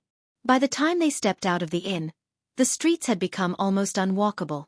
After exiting the inn, Michael walked towards the uniquely architectured building in the distance. One thing was obvious to Michael. Whoever built that building took the Alchemy Guild concept too far, as the building looked literally like a giant cauldron built with emeralds. The windows in the building resembled the fire outlets of an alchemy cauldron. At the top of the building was an enormous cover that creeped downwards, covering all the rooms below it. During the walk towards the building, they noticed the main roads in the city already had completely armed knight units patrolling in the streets and mages patrolling the skies above. Clearly, this was due to the alchemist competition, which was about to begin. After all, if a commotion were to occur at such a large grand meeting, it would have many different large impacts on the kingdom. Therefore, the guild and the king needed to prevent any such possibilities. Next time, we are flying, Michael twisted Olivia's ears. She was the one who suggested they should walk instead of flying. Because of her suggestion, he almost got squeezed by the crowd. Fortunately, after enduring such a painful walk, they finally reached the guild. I could have such a grand welcome, Michael sighed inside. Then, with both his hands inside his pockets, he slowly climbed the marble steps leading into the building. Michael had just followed the human flow and entered the association when a disturbance occurred not far behind him. Like everyone else, he turned around to see what was happening. Visit. For the best known experience, the source of the commotion was a carriage made of gold and several engravings of a strange beast on the gold being pulled by 4 snow-white Pegasi. The strange-looking beast, with a blue-colored flame rising from its body, was drawn on the golden carriage. The strange beast was large and had a ferocious appearance, emitting a feeling that would faintly frighten the hearts of those who looked at it. The imperial crest. Several people near him softly muttered. Surrounding the horse carriage, over 10 people wrapped entirely in blue robes accompanying it. Michael's gaze swept across these blue-robed people and his eyes shrunk. They were soul-refining level 4 warriors. Who is this Empress of Ar? Michael asked himself in surprise as his gaze scanned the carriage. A few moments later, one of the guards slowly opened the door while the other blackguards swiftly formed a steady circle around the carriage. At the same time, numerous gazes that were as sharp as an eagle shot out from the guards, scanning the crowd for threats. Under the protective circle of several soul-refining stage guards, someone extended their smooth, delicate hand from within. The hand gracefully held the handle of the carriage door. Afterward, a beautiful figure slowly walked out and appeared in everyone's sight. Just like most girls in his life, she was damn beautiful. She was wearing a sparkling blue long skirt with golden lines. Under the influence of the imperial family, her exquisite appearance faintly seeped out a noble, imposing presence that was her birthright. A golden belt was worn on her narrow and delicate waist, displaying the small waist vividly and incisively. To his eyes, she appeared to be 16 or 17 years old. She had a perfect hourglass structure, jaw structure, and bubbly eyes with baby-fat cheeks to make any man drool over her. Still, she wasn't pretty enough to rival Gaia or Layla. But given time, she might rival them in terms of beauty. Her pretty face contained a smile fit for a girl from the royal family. However, each time her gaze swept across the surroundings, he had a feeling she might not be as ladylike as she seemed. Do you know who she is? Michael asked Olivia. Unlike many, Michael did not drool at her. He was mature enough to remain calm. TSK, what a beautiful girl. A wave of cheers immediately erupted from the surrounding crowd watching the young lady. The people swiftly threw over several heated gazes.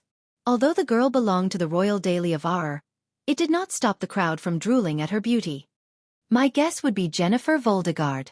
I heard that her teacher is the deputy chairman Alred. I think that she must have come here for the competition. No shit, genius, Michael laughed bitterly. While climbing the stairs with her guards, Michael shifted his focus to the nearby conversations. Some well-informed individuals within the crowd identified the young lady. She seems a little too young to compete, don't you think? Visit. For the best known experience, she is young. But her alchemy talent is something that even the chairman had praised non-stop. I have heard that half a year ago, she had already reached a 3-star level. Still not at the level of Alchemist Ghost. The guy who just said these words put a smile on Michael's face. He had learned his name had started to spread. Soon, he would be renowned in the Azer continent too. Chapter 495. Becoming the judge. Some of the older middle-aged alchemists who planned to compete avoided direct eye contact with others as they felt embarrassed. Being squeezed into the crowd, Michael heard the conversations of the people around him and learned a few things about Jennifer Voldegard. He once again turned his gaze to Jennifer, who was walking the steps with her guards. Core formation stage and 3-star alchemist level. Not bad. Michael thought to himself. Her achievements were quite stunning to the others, but not for Michael. With the wealth of the royal family behind, as long as she possessed the basic talent needed to become an alchemist, they could use their wealth and resources to train her into a 4- or 5-star alchemist with ease. Moreover, from the conversation he heard, Jennifer's talent for alchemy was quite good. Therefore, having such an achievement was within expectations. Under the protection of the guards, Jennifer swaggered through the packed crowd into the building without meeting any obstruction. As Jennifer disappeared from his sight, Michael and Olivia squeezed through, pushing aside the crowd until they finally reached a spacious hall. He eyed the vast hall and exhaled a long breath of air. Then, wiping off the sweat beads on her forehead, Olivia walked toward the western hall area as though she had walked there countless times. Unlike the rest of the hall, the western area was blocked by lines of golden pole barricades. Several guards armored from head to toe raised their hands, noticing Olivia and Michael. Restricted area. Not for me. I am one of the judges. Michael flicked his wrist, retrieving the invitation letter from the system storage. Since the guards were wearing metal helmets, he could not see the shock on their faces.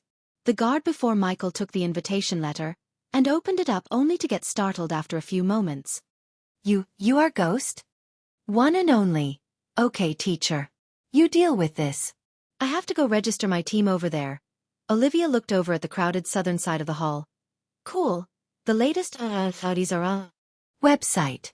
She rushed towards the crowd while the guard eyed Michael from top to bottom. So young, the guard mumbled under his breath. Hey, race my core disciple card. ITLL help you confirm my identity. With another flick of his wrist, Michael took out the golden card from the system storage. The guard looked at the name Ghost embossed on the golden card in black. Please forgive us, my lord. The guard looked at the card and the invitation letter for a moment before stuttering. It's okay. You guys are just doing your job. Now can I go in? Yes, my lord. Please this way. Michael jumped over the golden poles and walked towards the door by himself instead of waiting for the guards to remove the poles. After Michael disappeared through the door, the guards were stunned. What a nice guy, the guard who checked the invitation letter exclaimed to the other guard. Yeah. For a 5-star alchemist, he's surprisingly chill. It's a breath of fresh air for a change, the guards conversed. Working as the guards in the Alchemy Guild, they had seen their fair share of talented alchemists, and they all had one thing in common: arrogance. The moment they reached the 3-star level, the alchemists would treat the guards like dirt. But seeing a 5-star alchemist who dethroned Alchemy King Gabriel being so humble and modest, they were genuinely surprised. Immediately Michael's status in their hearts reached another level. Passing the guards, Michael walked into the corridor brightly lit with a straight line of chandeliers and slowly climbed up the stairs. The stairs led him to a brightly lit hall tiled with marble stone that reflected everything in the room. The hall had a luxurious feel thanks to all the golden tables, chandeliers radiating gold light, golden windows, and even the sofa set was inlaid with gold lines surrounding a pearl-white cushion. Currently, only a chubby old man with a pointy beard sat on the sofa blowing the cup in his hand. The old man had a mix of white and black hair, no mustache, and wore a green robe. He was calmly sipping the tea when he noticed Michael. Young man, you must be Ghost, the old man greeted Michael with a grin. And you must be? Aishan Dawson. Humble 5-star alchemist and one of the grandmasters. The old man reached out to shake Michael's hands. Ghost, Michael simply said after firmly shaking his hands, visit. For the best known experience, A man of few words, I presume. You have a long list of achievements than this old man ever had. Well, if I listed out everything, I would look like an arrogant brat, Michael smiled as he leaned back on the sofa. Quite a crowd out there. What's the format here? Hearing Michael's question, Audiobook leaned forward and drew a huge rectangle on the tea table's surface as he continued with a smile. All the alchemists in the competition will be participating simultaneously on a huge platform. We will have a few rounds, and the competition's requirements will gradually become harder. Like in any other competition, we will eliminate many at the end of each round. Whoever can stand out among the cream of the crop will be the final victor. This is the format for both individual and group. Oh. Michael nodded his head slightly. He could imagine the spectacular view of hundreds or thousands of alchemists raising their flames and refining pills and potions on the same platform while people cheered for them. Back then, when I first participated, I almost peed myself. Nowadays, the alchemists are too strong both mentally and physically, Xiaofan laughed, appearing to know what Michael was thinking. Here, as a fellow judge, you should take a look at this name list. Audiobook flicked his wrist, taking out a golden parchment from his space ring. Michael was somewhat curious as he opened the parchment to see the long name list. What surprised Michael was there were names still appearing on the list as he was reading the list. Michael kept reading all the names until his eyes stopped at the name Lilian Icarus. Lilian Icarus. That's Gabriel's successor. Do you know him? As though Xiaofan knew Michael's gaze was locked on Lilian's name, he explained. I heard about it somewhere. Michael simply brushed it over. But, of course, he couldn't say he read it in the book he bought from Lord Information. Dealing with Lord Information wasn't something one should brag about. Michael then noticed Noah's name appearing on the bottom of the list, and then the name Jennifer Voldegard appeared as Xiaofan began to speak again. You might be familiar with another Voldegard, right? Lane Voldegard? Michael nodded. He's my alchemy teacher in Mazeroth. So this Jennifer Voldegard, is she a relative? It's complicated and it's not my place to explain. Michael was surprised inside but didn't show any expression on his face. The latest episodes are on Undersell website. Have you ever met her? Quickly asked Xiaofan, changing the topic away from Professor Lane. I have seen her for a moment at the entrance just now, Michael nodded. Don't look down on that girl. Under the support of the Imperial family, she has so many hidden cards that would dazzle people. Xiaofan smiled and reminded him. She could have all the hidden cards in the world, but he had something she could never have, the system. As he was looking through the name list, the parchment glowed for a moment, and then the tiny stars appeared beside each name. Most had 2 stars, some had 3, and only a few had 4 stars. As you can see, we have quite a talented roster here. Just counting the 3-star alchemists, there are already 13 of them. So tell me, from one judge to another, who do you think will win the competition? Noah. Michael immediately thought in his mind. There was no doubt in his mind. After all, Noah had a 6-star alchemist grandpa in his ring. It would be funny and embarrassing if Noah didn't win the competition as far as Michael was concerned. I have no guesses, Lord Xiaofan, since I don't know most of them on the list. A few more sips later, Xiaofan finished his tea and placed the cup on the table. Young man, you still have one little thing to do before entering the judges' panel. Alchemists from the guild don't have this procedure, but since you're an outsider, it's the rule. I hope you don't mind. Of course not. It makes sense actually. Wonderful. Xiaofan stood up, smiled, and said, follow me. Know that due to security reasons, some participants might be in the same hall we are going to. Cool. Michael nodded his head, stood up, and followed Xiaofan. The two of them walked out of the room and walked along a quiet corridor for a short while. Once they were at the end, they pushed open a door by the side, entering the hall that looked the exact replica of the one they came from. Everything looked the same except there were some people in the room. One of the groups in the hall was Jennifer's group. The soul refining stage guard surrounded her while she was gracefully enjoying her cup of tea. His gaze rotated again until it stopped on a handsome young man conversing with a few young alchemists. He was adorned in emerald green robes with many shiny stones inlaid within. His white hair flew naturally over his shoulder. Among all the youngsters in the room, only he and Jennifer had a striking look to draw Michael's attention. Visit. For the best known experience hearing the sound of the door opening, everyone in the hall who was whispering privately ceased their conversations. Instead, their gaze turned toward the door. When they saw Michael enter, they were all momentarily stunned by his dashing look because only Michael was dressed in full black and had physique like no one else in the room. For a few moments, Jennifer stared at him without batting an eye. However, she quickly regained her composure and moved her gaze away from him. While following Asian, Michael could sense the young man's gaze on him. By the way, the young man creased his brows when he entered the hall. Michael guessed he might be Gabriel's successor, Leylon Icarus. Chapter 496 The Number 1 Alchemist. Took you long enough, Asian. As soon as Michael and Asian came to a table containing apparatus set up and many alchemy ingredients, a cheery voice resounded in the hall. Following the voice, everyone, including Michael, turned around to see a tall old man with full long white hair and a beard strolling towards them. His golden robe swept the floor beneath him as he approached Asian and Michael with a wide grin on his lively face. Ghost, this is the deputy chairman of the guild. Alred Sterling, Adovan introduced the old man to Ghost. Michael moved his eyes slightly to see Jennifer standing instead of sitting on the couch. Deputy Chairman Alred. Michael shook his hands while some of the ignorant youngsters not knowing the number 1 alchemist in the Elon and Azair gawked at Michael bewildered. One of those who had no idea about Michael was Jennifer. It's a pleasure to meet you, Ghost. Michael's words caused a quiet commotion among the youngsters. Even Jennifer raised her brows. Then, instead of standing still, she slowly walked toward Michael but not close enough to get the Grandmaster's attention. Likewise, Deputy Chairman Alred. Grandmaster Alred would do just fine. Alred shook Michael's hands with a smile. Then, their focus turned to the table behind Michael.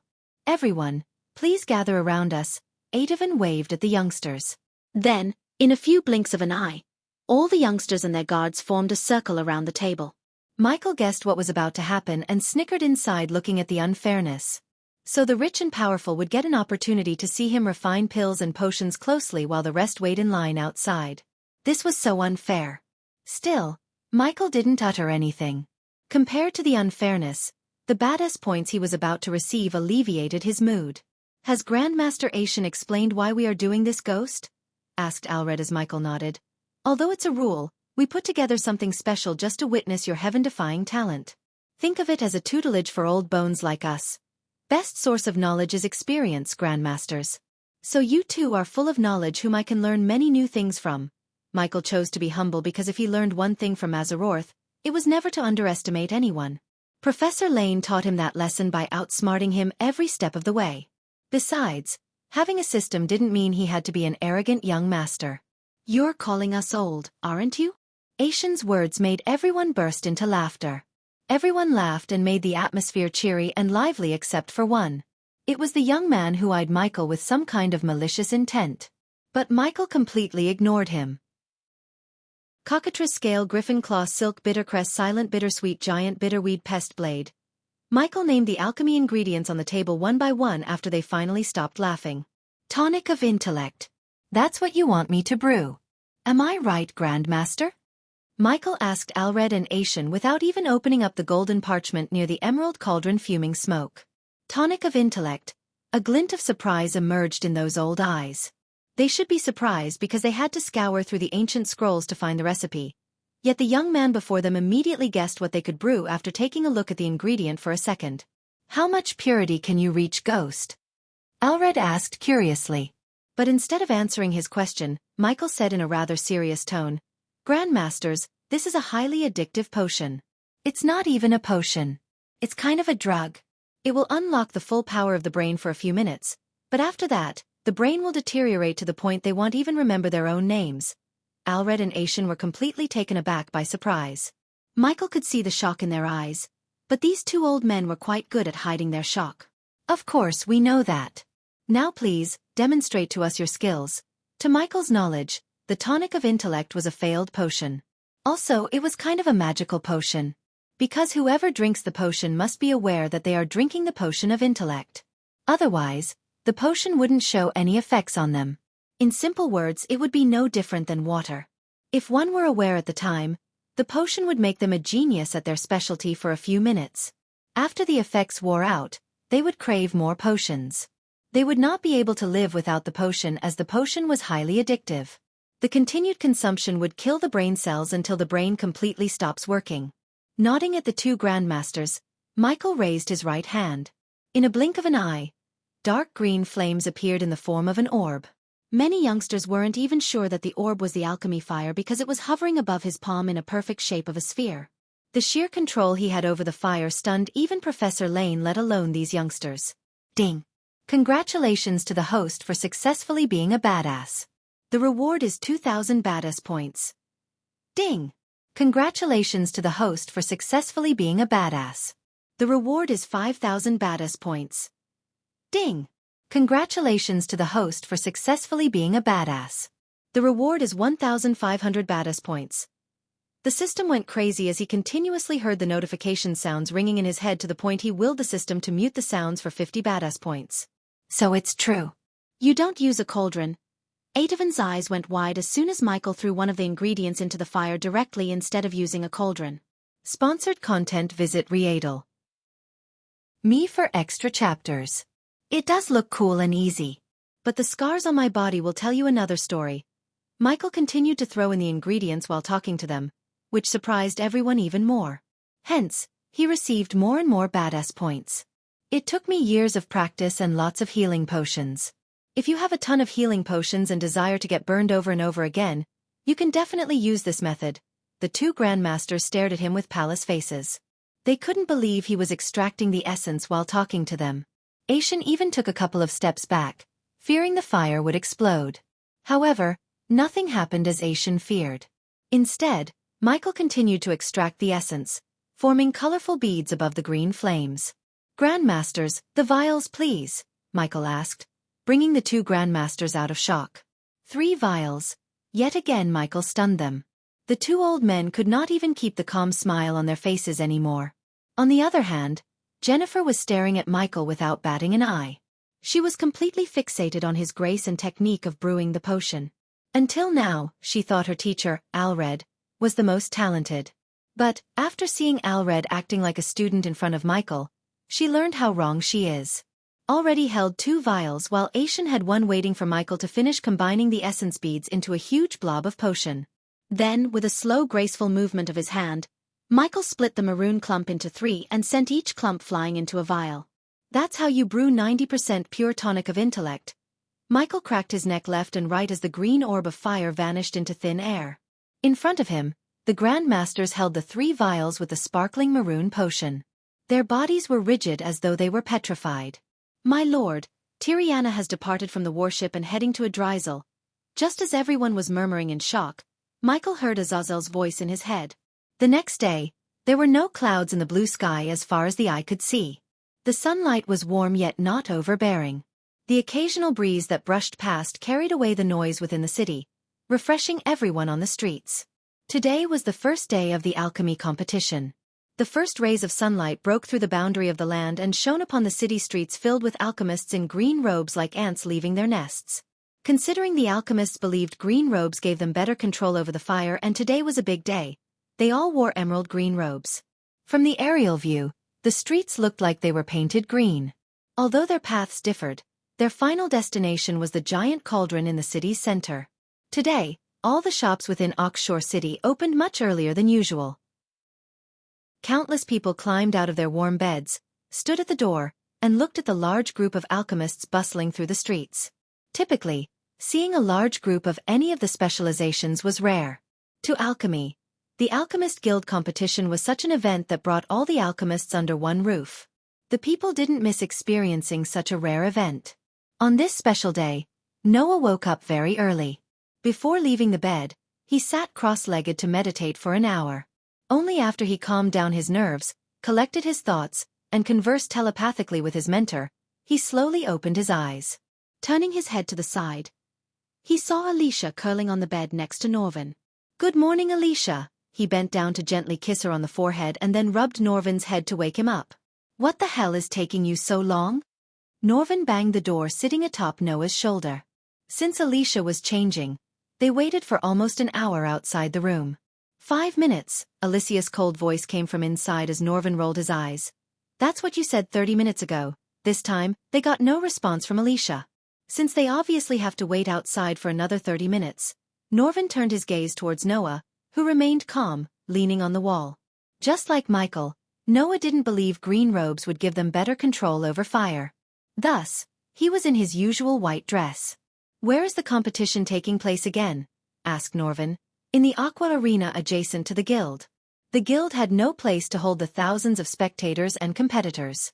So every time they'd host the competition in the Aqua Arena, "Let's go!" Finally Alicia opened the door, revealing her long white dress matching Noah's robes. She looked gorgeous even with the mask changing her natural face. Noah locked his arms with her and walked out of the inn with 1-2 goals. Save the guild leader and win the competition. Chapter 497. The 6-star alchemist Hendrix Gardner. Thinking about having thousands of people raising their flames and refining pills and potions on the same platform simultaneously, Noah couldn't help feeling a little excited. That spectacular manner was likely to be extremely thrilling. As they flew above the crowd for a few moments, the Aqua Arena that Aishan had mentioned early had gradually appeared in their sight. Noah raised his gaze at the cauldron-like building in the distance. Behind the guild building, Noah could vaguely notice the colossal arena. Currently, there were fully armed Aqua Clan soldiers stationed outside the building to maintain order. The green-robed crowd flooded towards the Alchemist Guild building, and it was evident to Noah that the competition had gathered thousands of alchemists from all over the world. The kingdom would receive a huge blow if a riot were to occur. Therefore, the royal family of Adrizel and the guild were extremely cautious regarding maintaining order. Unfortunately, the crowd caused finding the assassin or how Gabriel planned to assassinate the guild leader Hendrix Gardner. There were inspectors from the Alchemist Guild stationed at the entrance. Only guild members and the participants were allowed to enter from this entrance while the spectators entered the arena through the west side entrance. "Good luck, Noah." Alicia pecked Noah on the cheek before flying towards the west entrance with Norvin. After Alicia left, Noah squeezed through the participants in the guild hall and finally entered the arena adjacent to the guild. Finally, Noah breathed a sigh of relief as the arena had enough space to accommodate all the participants without squeezing them together. Standing at the entrance, Noah looked at the large arena built with an aquatic blue marble to the point that he felt like he was standing inside an ocean. He could not help but shake his head in praise. The arena was round oval, with countless seats symmetrically like shark teeth. Opposite the audience seats, VIP seats were decorated lavishly, specially catered for the judges and special guests.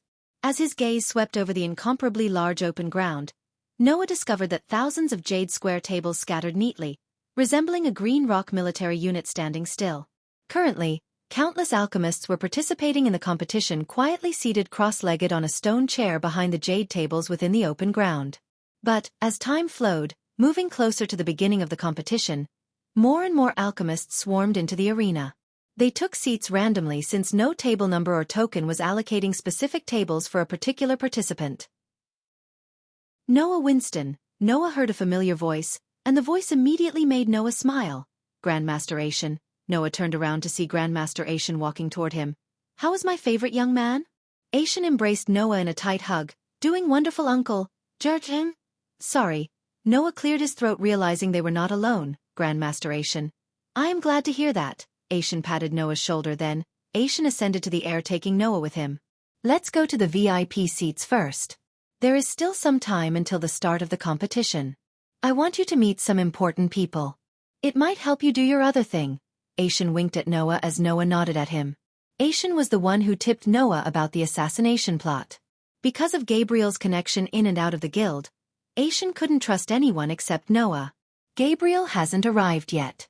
But you need to be careful about the new guy. I can't quite put my fingers in it, but he gives me chills." Aishan's face turned serious after they left the ground and ascended to the air above. Before Noah could ask who that man was, they reached the VIP seating, where Noah saw Alred and an old man with brown hair and a few stripes of gray hair leisurely sitting on the chair in the middle. He wore a purple robe with golden engravings and seemed to meditate with closed eyes.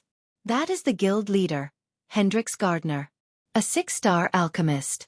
Before Gabriel became who he is today, Lord Hendrix had given him a lot of care. It would not be an overstatement to say that he was the mentor of Gabriel. Aishan softly said. Noah's eyebrows twitched slightly. He had only heard about Hendrix, but this was the first time he had seen the man. The old man with tired eyes appeared to have sensed the gazes focused on him and suddenly turned his head around. He turned his seemingly perplexed gaze toward Noah's side. A friendly smile appeared on the dried skin on his face. Seeing that the old man had turned his head over, Aishan hurriedly bowed and greeted. After which, they slowly walked to the front row. "Lord Hendrix Gardner, how was your journey to Adrizel?" The old man slowly opened his eyes, turning his head to look at Aishan. "It's Aishan, right?" You've reached the 5-star level. Your progress is not bad at all. Hendrix swept his turbid gaze at the two of them and laughed softly. It's all because of Lord Hendrix's teachings the last time around. Xiaofan respectively said. All that I can speak about is some of my personal experience. The most important thing is depending on yourselves. Hendrix Gardner smiled, shaking his head.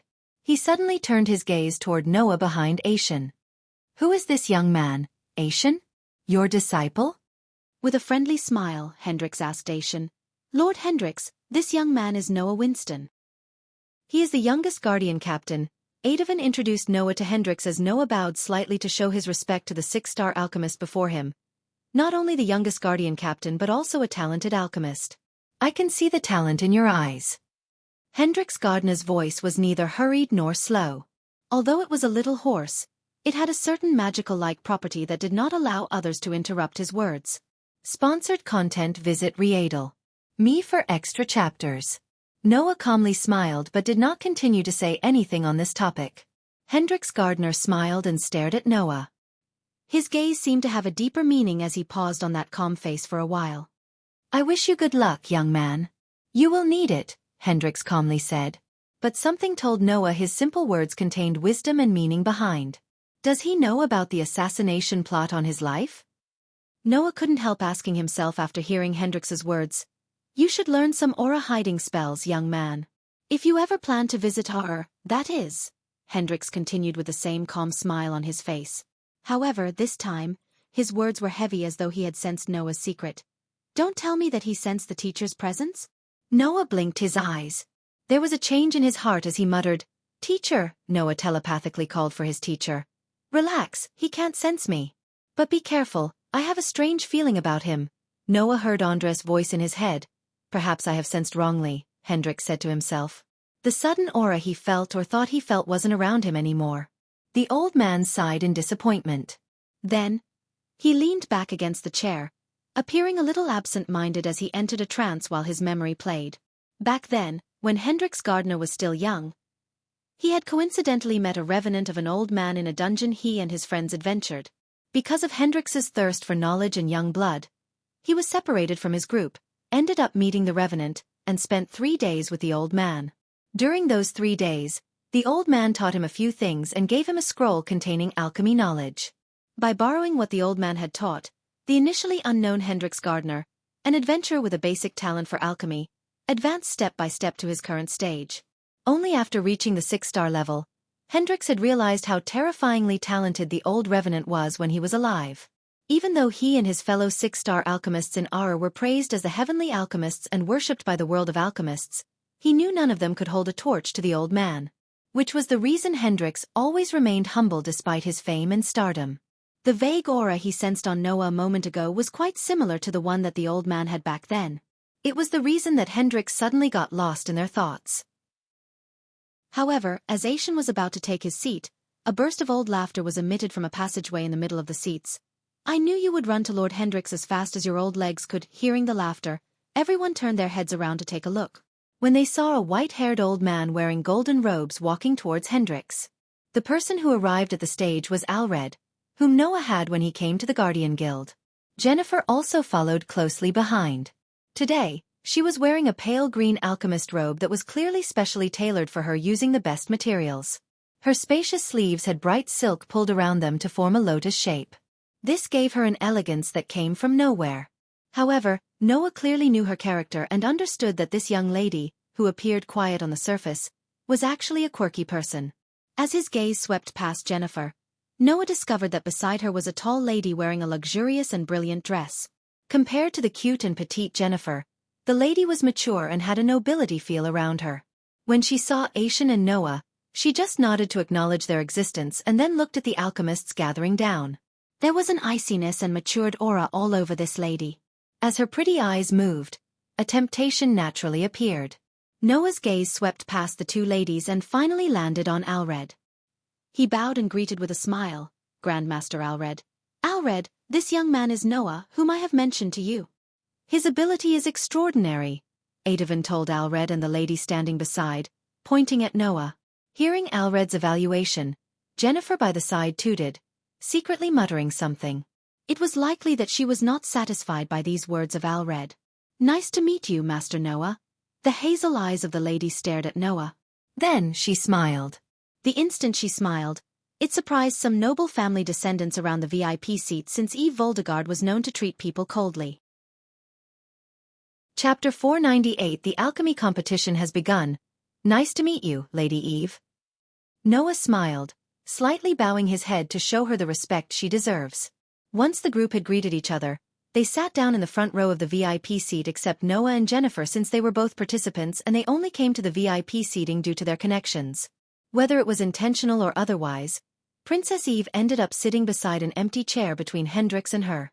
Standing closer to Eve, the faint female body fragrance drifted from the side, causing him to become a little distracted. As the sun in the sky moved, the number of people in the VIP seats also increased. These people were mostly people of higher officials in the guild or people with connections. The audience seats opposite them had long been overly packed. The shouting aggregated into a torrent that shot to the horizon. A long while later, Noah suddenly sensed some movement in the seats around him. Only then did he frown and turn his head around to see the source of the commotion.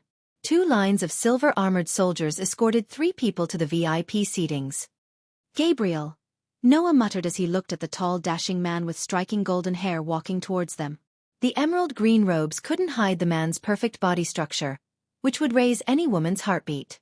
With perfect jaw structure, small lips and blue eyes, the man looked like a model out of a magazine. Edith walked behind Gabriel with Lelian Icarus, whom Ghost met during his test to become the judge. "Lord Gabriel." Many of the nobles stood up from their seats to show their respect. The man sat on the throne of the #1 alchemist of Elon and Azair for decades. Although Ghost proved he was better than Gabriel, the Alchemy King still had the respect and admiration of many nobles. Hence, even Aishan and Alred stood up from their seats to welcome him. "Grandmaster Hendrix." Gabriel arrived before Hendrix and greeted him with a stoic face. Since Hendrix became who he is by learning from the old Revenant, Hendrix never hesitated to share his knowledge with others. But despite learning so many things from Hendrix, Gabriel felt no gratitude towards him. Gabriel Hendrix returned Gabriel's greet with a nod. "Hi," Edith quietly gave a quick wave at Noah. If only Gabriel could assassinate Hendrix, he would be able to use his contacts to join the Heavenly Alchemists' ranks. With their resources and knowledge, it would be only a matter of time before he reaches the 6-star alchemist level. However, to reach his goals, Hendrix must die. That's Alchemy King Gabriel. Lord Gabriel. Hail the king! Hail the Alchemy King! Noah saw the alchemists and the crowd erupted into thunderous cheers.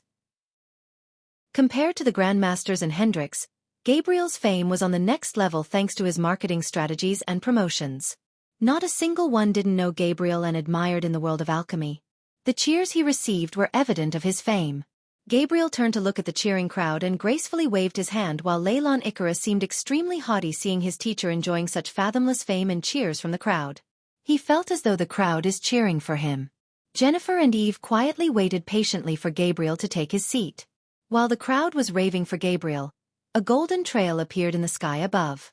They all looked up to see a figure completely dressed in black slowly descending towards the VIP seatings. Ghost. Edith's heart skipped a beat when she saw Michael. His long black coat fluttered in the wind as he kept his hands casually inside the pant pockets. After Michael appeared, everyone in the VIP seatings turned their gazes from Gabriel to Michael. Meanwhile, the cheering didn't die down but gradually sounded less loud than a few moments ago. Of course, unlike Gabriel, Michael didn't pay a bunch of people to kick-start the cheering. If Michael wished to get thunderous cheers, he could have simply brought the entire river town along with the Sunrise disciples. Still, little by little, some of the people who were present during the tournament recognized Michael and spread his name among the crowd. Under the thunderous cheers for Gabriel, Michael calmly landed on the VIP stage beside Noah. "Ghost!" Noah greeted Ghost with a nod. Despite their differences in morals, Noah respected Ghost. As an alchemist training under Andreas, Noah knew how difficult it is to become a higher star alchemist. Moreover, Ghost was an orphan. So unlike him, he didn't have the resources Noah had. Still, Ghost managed to become a 5-star alchemist, and not only that, he even managed to surpass him in cultivation. However, if Noah wanted to earn money and focused on solely getting stronger, he would have equalized Ghost. Noah had responsibilities to bring balance to the world as well as prepare for the greater war with the Dark Lord. Noah! Michael also did the same and saw the familiar and unfamiliar faces staring at him. Gabriel stopped waving as he turned his gaze to the young man who dethroned him. To be honest, Gabriel couldn't believe his eyes. How the hell did he reach the 5-star level at such a young age? That was the question that immediately emerged in his mind. You're Ghost. Hendrix's tired eye became lively as he stood up from his seat, which surprised everyone on the stage. Before Ghost could greet anyone on the stage, Hendrix himself extended his hand. Lord Hendrix. It's a pleasure to meet you, Michael firmly shook his hand. The pleasure is all mine to see such a talented young man. Hendrix squeezed his arm before letting it go. Grandmaster Xiaofan, Grandmaster Alred. After greeting Hendrix, Michael greeted Alred and Xiaofan with a smile, completely ignoring the crowd cheering for Gabriel. Lord Gabriel. I'm honored to meet you. You're an inspiration. For a moment, Gabriel was stunned. He thought Ghost would act arrogant or haughty. But on the contrary, Ghost greeted him with full of respect and admiration. One couldn't blame Gabriel for thinking like that. He didn't surpass Hendrix, yet when he achieved fame and stardom, he never respected Hendrix. The longest conversation Gabriel had with Hendrix after Hendrix left Elon was how is everything in R? So Gabriel naturally thought Ghost would be arrogant. He even formed a few quotes to mock Ghost in case he acted arrogantly.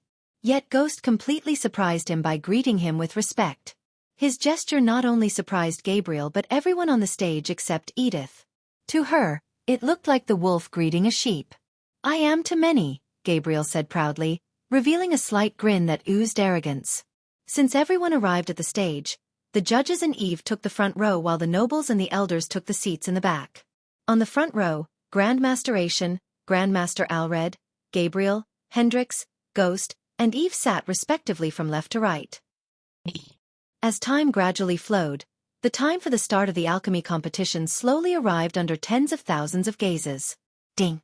When a clear bell rang out on the plaza, the buzzing sound of the crowd murmuring and cheering that had shot to the sky suddenly became quiet. Sponsored content. Visit Readel. Me for extra chapters. Hearing the bell ringing in his ears, Hendrix Gardner quivered slightly and stood up. Then, he slowly walked to the very front of the VIP stage. His gaze watched the thousands of alchemists seated behind the jade tables below. At this moment, over 2,000 alchemists lifted their heads and threw respectful gazes toward Hendrix, who stood atop the world of alchemy with his talents. As the leader of the Alchemist Guild, I pronounce that the 16th alchemy competition has begun. Yay! The entire ground boiled as the crowd let out a thunderous roar in excitement. Hendrix waited until the crowd became silent again. Only then did he softly say, Now, I would like competitors to settle before a jade table. Although the arena was currently bustling about to the point that the ring of the bell could hardly be heard, Hendrix's voice managed to still sound in everyone's ears, thanks to Hendrix's fusion stage cultivation level. Hearing Hendrix's words, those alchemists who haven't settled before a table quickly found one. Some alchemists in the VIP seats immediately stood up. The alchemists mainly were groomed by or roped into some of the more powerful groups. Due to having a powerhouse to support them, the tier of these alchemists was slightly higher as a whole compared to those free alchemists. Leylon, Jennifer, Noah, you three should also get down and join them. Since we're very much excited to see you three compete against each other, the tables over there belong to the three of you. Xiaofan pointed at the 3 jade tables in the very center of the arena. Those 3 seats will make you the focus of the crowd's attention. Following Xiaofan, Alred spoke, snapping his fingers. As soon as he snapped, the 3 tables assigned to Noah, Jennifer, and Leylon got elevated a foot higher from the ground, making the 3 tables the focus of everyone. Good luck! Edith gave a thumbs up before Noah followed behind Leylon and Jennifer. While the 3 were preparing to leave the VIP stage, Michael leaned back on his chair, focusing on Arya, who was on her way to post a quest on the Adventure Guild. Among the 3, Leylon looked a little excited, on top of being proud. Jennifer was curious and eager, while Noah had a calm look on his face as usual. You youngsters won't have any fun memories to recall in the future unless you do some rash and arrogant things, Hendrix said with a smile to the youngsters on the stage. That's one of the worst pieces of advice I've heard. Michael laughed inside but put on a calm face showing no emotions. Guild leader is right. Ha ha ha ha. Leylon laughed as he had heard something so funny. He laughed proudly for no reason. The few of you please proceed down. Alred gestured at them to get down. The two of you, I will go first. Leylon, who was laughing like a maniac, pressed the ground lightly, and his body charged to the edge of the high platform.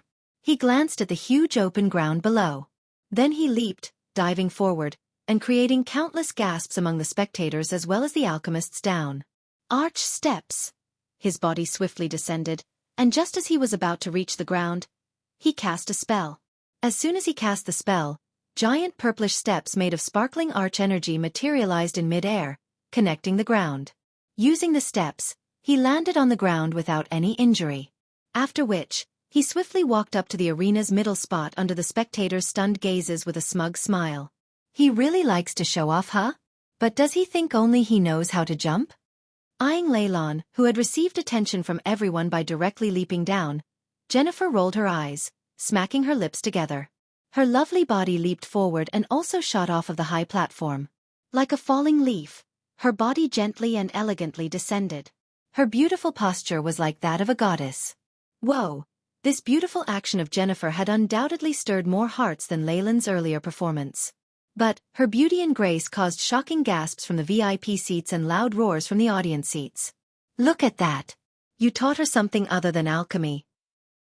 Good for you, Grandmaster Alred. Aishan playfully punched Alred on the shoulder and joked, beauty comes with great opportunities and dangers. Therefore, one should always be prepared to fend off the predators, Hendrix calmly spoke. His words contained wisdom which Michael agreed with completely. Young man, why don't you leap down as well? After seeing Jennifer and Leylon making such a grand entrance, Aishan probed Noah to do the same as the previous two. I think I will walk down, Noah smiled, shaking his head. But instead of jumping down, Noah chose to walk down the stairs. Chapter 499. The first round. Noah quietly stood behind the jade table and looked at ingredients neatly placed on the table alongside a golden paper. A square glass of emerald stone was also embedded at the front of the table with a weak green-red light flickering.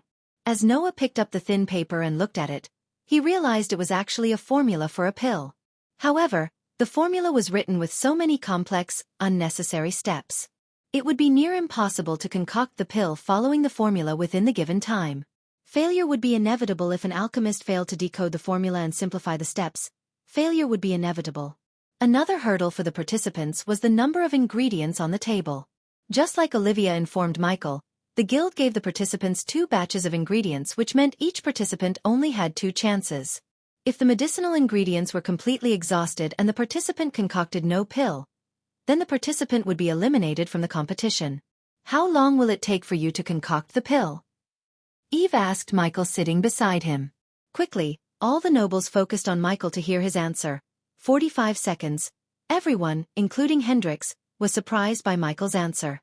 Hendrix was a 6-star alchemist who could achieve 95% purity, but even for him, it would take at least a minute to concoct the pill. So naturally, the others would take longer. That's a bit unrealistic, don't you think? Alred leaned forward a bit and asked Michael. It's not actually Grandmaster Alred. The reason why I can concoct the pill quicker is my method of directly refining ingredients in the fire instead of using the cauldron. It cuts the time approximately by half. So it's dangerous, and one should not use that method. There is a reason that method went extinct. Gabriel expressed his discontent, but Michael responded with a smile. Of course, I wouldn't teach this method to someone else. It's dangerous. Then why do you do it? Eve curiously asked Michael as he turned to look at her stoic angelic face. What can I say? I like thrills. His answer surprisingly made Eve gently smile. The nobles who saw her smile were stunned beyond words. The reason, however, is that Eve felt no creepy vibes from Michael and Noah as she felt from the others. They were sitting side by side, but he never even touched her finger. Michael always maintained eye contact while talking to her and kept his distance as a gentleman should. Moreover, he didn't even try to make conversation with her. Everything made Eve see him in a slightly good light. No wonder teacher said the competition won't be easy. Noah held the thin piece of paper and smiled bitterly, shaking his head. He then lifted his head and glanced in all directions, only to realize confusion on many of the alchemists' faces. Turning his head to the side, he eyed Jennifer and Leylon on his left and right. Unlike the rest, both of them appeared much calmer. However, they were still both frowning slightly as they found some errors with the formula recorded on the thin paper. Noah took a deep breath and focused on the thin piece of paper in his hand. Since Noah had neither competed in an alchemy competition nor concocted a pill in front of thousands of people, Noah's heart and mind felt a bit uneasy. While Noah was focused on the formula, Leylon turned over to Noah. He saw the bitter smile on the former's face that had yet to disappear and could not help but softly give a cold laugh. You should have stayed in your guild. Since you didn't, you're gonna embarrass yourself in front of Eve. Fool, having studied under Gabriel since he was little, Leylon had great confidence in himself. So, naturally, he thought he would triumph over the rest and have the qualification to marry either one of the Valdegard daughters. On the enormous open ground, all the competitors held the thin paper. Each displayed a different expression as they gazed at the paper. The entire plaza was totally silent. The silence haunted the arena for 5 minutes until a clear bell sounded suddenly out of nowhere. Hearing the bell ring, all the participants immediately halted what they were doing. Then, following the bell ringing, Hendrix, whose eyes were closed, finally opened them. I hope you've studied the formula and found the errors, if there are any. Let there be an hourglass. As Hendrix's voice swept across the arena, an ethereal hourglass materialized in the sky above the alchemists. You have 30 minutes to concoct the pill with at least 20% purity. After that, you shall place the pill you concocted on the mirror on your table. The mirror will let out a green light if your pill has met the requirements. Otherwise red, which will indicate that you've been eliminated. Hendrix paused for a moment, letting the alchemists digest everything he had just told them. Do you all understand? Hendrix asked with a smile. Yes. The alchemists roared, shaking the arena. Hendrix slowly lifted his palm as he smiled. The first round of the examination shall now begin. His voice echoed through the arena, and the moment he waved his palm, the ethereal hourglass turned upside down as the golden sands slowly rained from one end to another. As soon as the timing began, the alchemist flicked their wrists, taking out their cauldron from their space ring. Shouldn't we have given them all the same cauldron? Michael asked the other judges.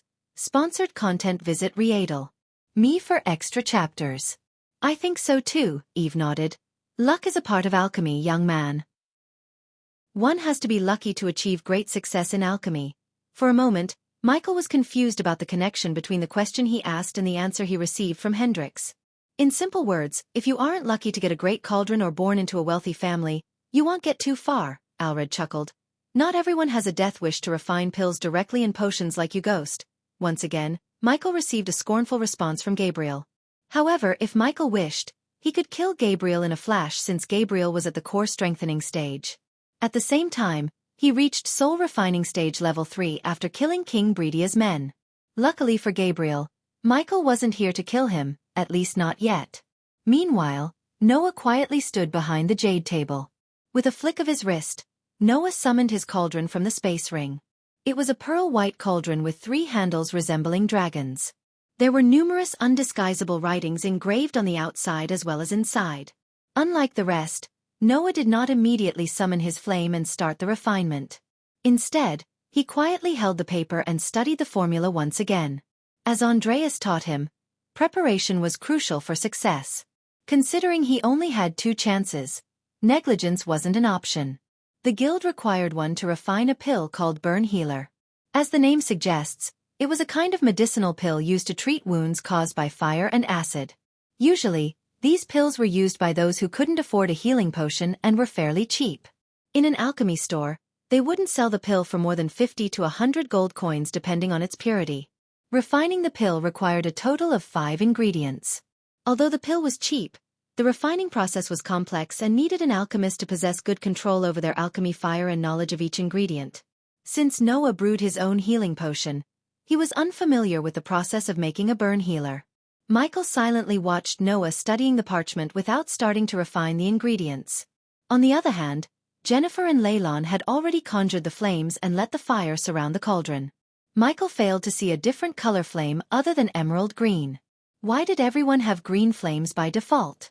It's because fire created by pure arch energy burns green. Only by absorbing a primordial flame could one change the flame color produced by the arch energy. Hence, Michael had black flames, Rowena had icy blue flames, and Noah possessed bright blue fire.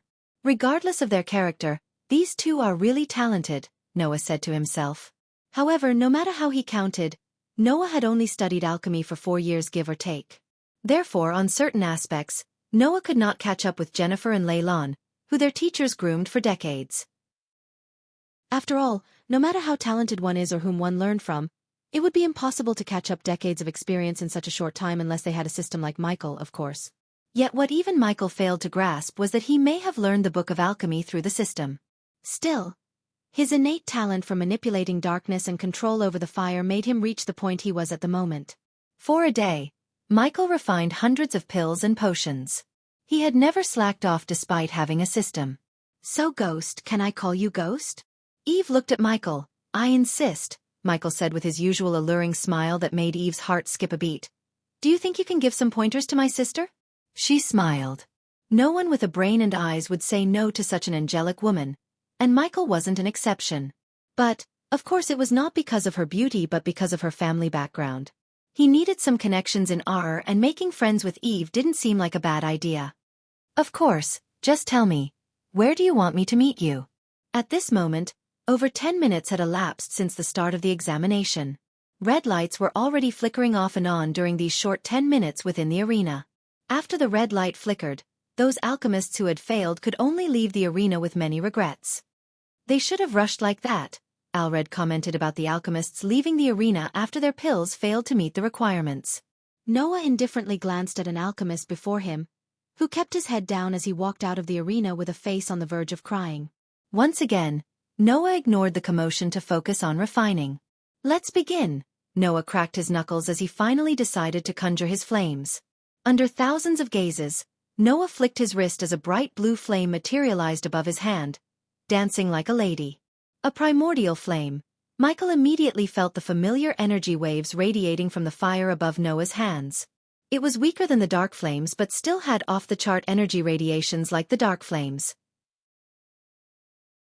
Chapter 500 Noah's Struggle and Victory. Wow! Blue flame? Seeing the bright blue flame he had conjured, waves of exclamation immediately sounded throughout the arena. Since every alchemist, including Leilon and Jennifer, had emerald green fires, Noah's bright blue flame became the center of attention in the arena. Many spectators gasped in shock as they stared at the dancing blue fire without batting an eye. Primordial flame? Eyeing the cluster of blue flame hovering above Noah's palm, Hendrix was astonished. This young man has godly luck to possess a primordial flame. The sky's the limit for him. "That's my friend Noah Winston, ya sons of bitches." A childish voice echoed through the arena from the spectators. Michael looked in the direction to see the golden Babaru bouncing up and down atop Alicia's shoulder. When Alicia saw Michael's gaze landing on her, her eyes flickered, radiating immense killing intent. However, Michael turned his gaze away from her, completely ignoring her. As far as he was concerned, she was not even worth fighting. With her core formation cultivation level, killing him would only be possible in her dreams and imaginations. The blue flame danced around lively on Noah's palm like a fairy. A moment later, Noah waved his palm gently. The blue flame was shot out from his palm, surrounding the cauldron. The primordial flame swiftly raised the temperature of the icy cold cauldron as the pearl-white surface slowly turned bright orange. Noah kept his palm pointed at the cauldron until the orange glow turned bright blue. At the moment, the cauldron looked as though it was carved out of a giant sapphire stone. Under the control of Noah, the blue flame suppressed its temperature obediently. It did not pose the slightest resistance. After the fire swirled around the cauldron for a few more minutes, Noah slowly took a red claw-like ingredient from the table and dropped it in the cauldron. Immediately, a puff of green mist shot out from the cauldron as Noah placed another ingredient into the cauldron. His movements were slow and steady as a single misstep could result in the cauldron exploding in his face. Each time Noah dropped an ingredient into the cauldron, a green puff of mist shot out from within. To refine a pill or a potion, the ingredients must be purified to a certain degree. Sometimes, even if the purity was just a tad bit less, it could result in the refining process failing. Hence, an alchemist must know the properties of an ingredient and when to take it out from the fire. Otherwise, the pill or potion would have less purity or completely dissolve after coming out of the fire. Fortunately, Noah possessed the needed knowledge about the ingredients in the formula. Thus, no explosion had happened yet. So he's training him to fight me more than alchemy, Michael thought when he noticed Noah's slow refining skills. Michael felt as though he was watching a sloth refining a pill. It had been 15 minutes, still Noah didn't even extract the essence from the ingredients. While extracting the essence, Noah glanced at his two sides to notice Jennifer and Leylon had similar serious faces as him. However, their movements did not show any signs of being flustered.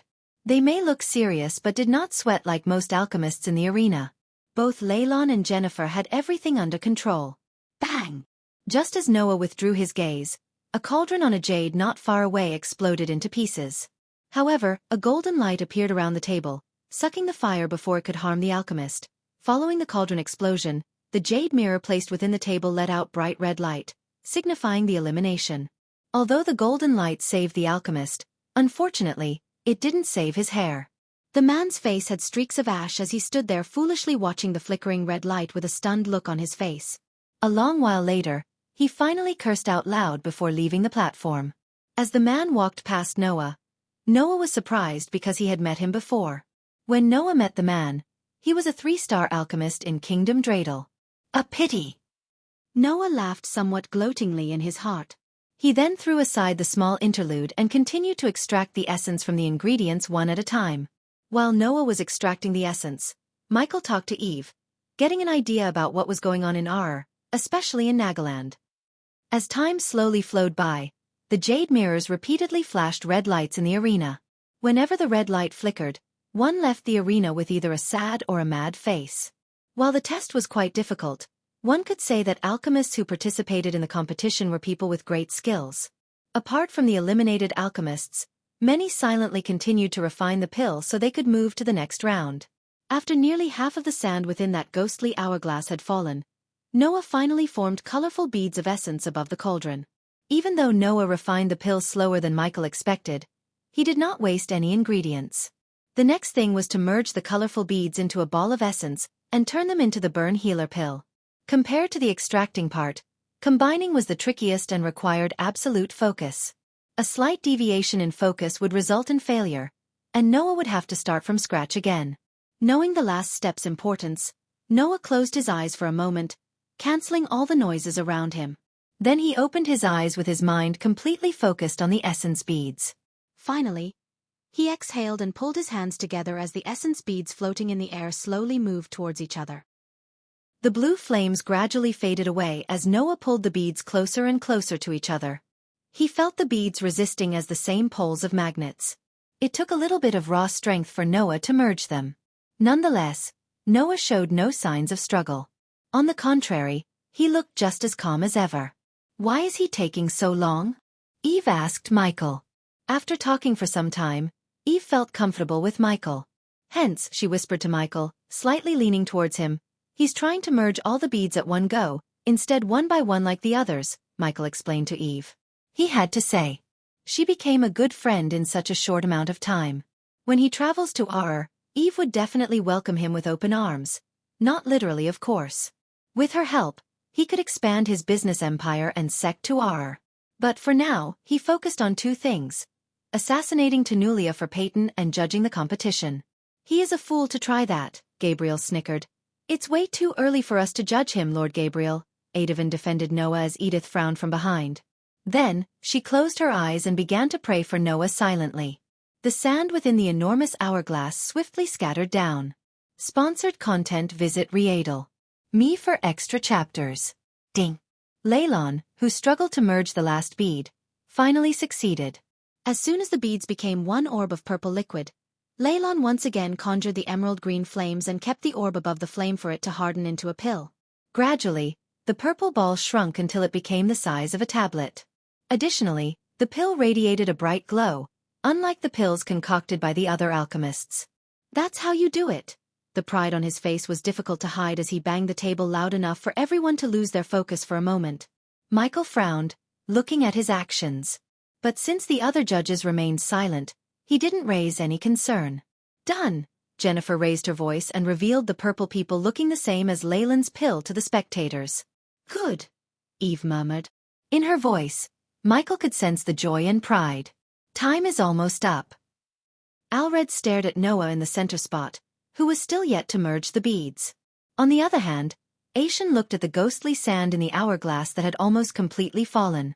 His hand abruptly tightened. Within the large arena, Countless gazes landed in the middle where Noah was.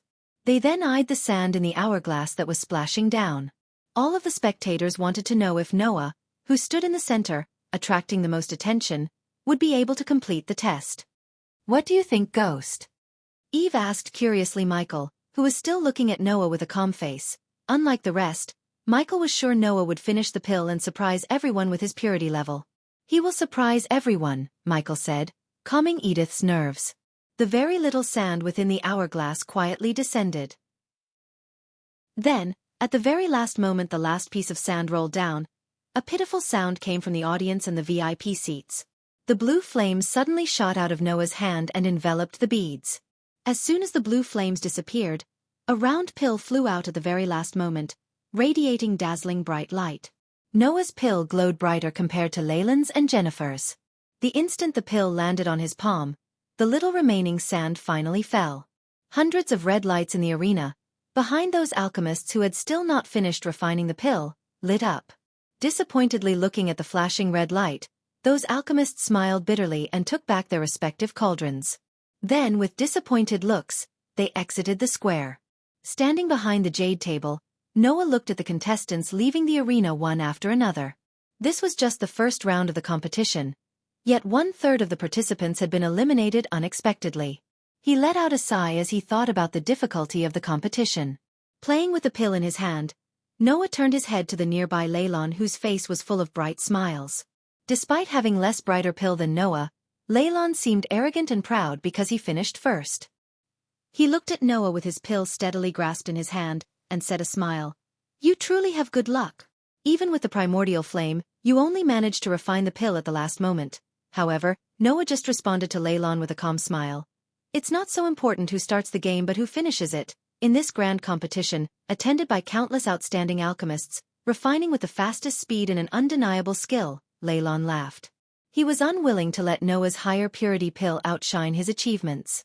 "If you say so," Noah shrugged as he no longer wished to quarrel with Leylon. Instead, he turned his head toward Jennifer and smiled. Then, looking up at the VIP seats, he saw Hendrix waiting for his turn to speak. Sigh in the VIP seats. Xiaofan heavily exhaled. He used his sleeves to wipe off the cold sweat on his forehead. Why does this brat have to be so dramatic every time? Chapter 501 Demonstration. Hendrix stood at a spot on the front of the platform. He looked down from the top and watched the entire open ground. His gaze swept across the arena, looking at the place where 1/3 of the competitors had been eliminated. "Congratulations to all of you who are still standing. You have more or less successfully passed the test for the first round. However, the round is not over," Hendrix said with a smile. "Alchemy is a complex art. Some alchemists may have concocted a pill that might look like a high-purity pill. However, they might not have the desired healing properties. Hence, we will check whether the pill has achieved the required level." The slightly hoarse voice of Hendrix slowly sounded in everyone's ears. "Now, can all the competitors please search for a green-colored button located at the bottom left corner of your jade table?" Hearing this, Noah looked at the table until his gaze finally stopped at the bottom left corner, which was not very noticeable. He was somewhat stunned to see a few different colored small buttons scattered there. His finger followed the instructions and stopped on the green button before pressing it down gently. As he pressed the button, the bright, clean rock table suddenly trembled slightly. On its surface, a slate was slowly protruding out. Once it was raised by around half a foot, it sank slightly and finally revealed a small hole. Place the pill you have refined into the hole in the table. If you have achieved the requirement, a green light will flash on the jade mirror and red if your pill has failed to meet the requirements. In case of red light, you will be eliminated from the competition, and I request the alchemists to leave the premises in a peaceful manner." Hendrix paused for a moment to let everything he said sink into their heads. Additionally, the brighter the green light, the higher the purity of the pill. On the other hand, the brighter the red light, the farther you went from the actual burn healer. But fret not, at least your pill can be used to satisfy hunger. Hearing the humorous joke that sounded in the air above the open ground, the spectators laughed from the spectators' stand. "Everyone begin," Hendrix said as the alchemists prepared to test the pills they concocted. As he caressed the round pill with his fingers, Noah calmly stared at the hole in the table. He did not hurriedly throw the pill in. Instead, his gaze swept around him. At this moment, Some alchemists had already begun throwing their medicinal pills into the testing machine. Not long after that happened, the arena suddenly became very colorful. Strong and weak green and red lights interweaved as they glittered. Each brought either joy or gloominess to the alchemists' faces. Bullshit, a 2-star alchemist slammed the jade table looking at the flickering red light. He gritted his teeth, and under countless people's gazes, he quickly put his cauldron in his space ring and ascended to the air. What the fuck is this round? You actually gave us the wrong formula and asked us to decode and concoct it within 30 minutes. This is a joke. Noah saw another alchemist smashing the table and leaving the area while cursing the judges. For a few minutes, Noah continued watching the alchemists leaving the arena until he heard Jennifer's melodious voice draw his attention. Master Noah, why don't we do it together? Jennifer smiled, fiddling with the pill in her hand. Anything will do. Noah indifferently shrugged his shoulders. He eyed Leylon, whose eyes were fixated on him. Following Jennifer's request, Leylon, Noah, and Jennifer simultaneously threw their pills into the hole. As the three of them threw in their medicinal pills, every spectator on the stand turned their gazes to the arena's center where the trio was standing. Everyone wanted to know who concocted a better pill.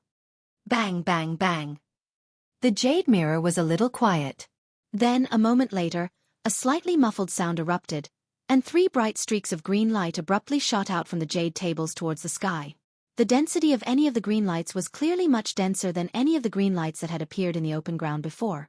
All 3 streaks of light looked the same, except when looked closer, the streak of light shooting out of Noah's table looked slightly denser. You were right, Eve said to Michael as Michael predicted Noah would concoct a better pill than the rest. Your sister needs better control over her fire. If she had, she would have matched Noah, Michael whispered to Eve without letting Alred hear him. In a short amount of time, he had become a good friend to Eve. Something about her made him feel closer to her and treat her as his friend. Haha, Master Noah really got the better of us. Although you finished your pill at the last second, yours is the purest. I admit you won this round. Jennifer watched the light streak coming from Noah's table with sparkling eyes. She then shook her head and sighed. I am pretty sure mine is only 1 or 2% purer than yours, Noah smiled. Then, turning to the other side, he saw Leyland's dark face. Instead of uttering any words, the corner of Leyland's mouth twitched. He inhaled deeply, and turned his head over, staring viciously at the jade mirror which was flashing green light. His heart suddenly had an impulse to smash it to pieces. That young man has a bright future, Hendrik said with a smile as he observed the 3 streaks of light. Ghost, why don't you demonstrate to them how you would concoct the pill? Eve asked loud enough for all the judges to hear her. For a moment, Michael had the urge to hug Eve and give her kisses on the cheek. If anyone should, it's Lord Hendrix. Since he's the best among us, Gabriel calmly said without showing his hatred for Ghost. Everyone who knew Gabriel knew he would hate anyone who stole his spotlight. Considering Ghost dethroned him as the #1 alchemist in Elon and Azair, naturally, Gabriel loathed Michael to the core. They knew how Gabriel would think even if Gabriel didn't show it openly. I have to disagree with you, Lord Gabriel. He has reached a height I never could at his age. It's only a matter of time before he surpasses all of us and becomes the #1 alchemist in the world. Hendrix turned his gaze from the participants to Gabriel. It's settled then. Ghost, please give them a demonstration. Alred gestured at Michael to go to the ground level so the participants could see Michael in action. Everyone, Hendrix clapped as the entire arena became silent once again. Before we move on to the second round, let one of the judges demonstrate how to concoct the blood healer pill using the same ingredients as you. Michael slowly stood up from his seat as the crowd immediately became excited. This is so exciting. Yee! Sponsored content. Visit Readel. Me for extra chapters. I can't wait. How long will it take him to make the pill? The crowd began to chitter-chatter while the participants looked up to see Michael descending from the VIP seats to the ground. Please, use my table, Jennifer quickly said before even Michael's feet could touch the ground. Under thousands of gazes, Michael strolled to Jennifer's table, where he saw a batch of ingredients lying on the table. At the moment, Michael was everyone's center of attention. From the VIP seatings, Eve stood up from her seat and came to the edge to see Michael in action. Look closer. I will try to concoct the pill slowly. Michael enhanced his voice through arch energy. Thus, his voice sounded loud and clear throughout the arena. Miss Jennifer, may I? Instead of conjuring his alchemy flames and directly extracting the essence from the ingredients, as usual, Michael asked for Jennifer's cauldron. Lord Hendrix. Michael looked up at Hendrix as he clapped his hands to turn the ghostly hourglass upside down. Ding! The hourglass began to rain sand down with a loud band. With a calm face, Michael conjured his alchemy flames. The emerald green flames disappointed many as they expected ghosts to possess a different color flame.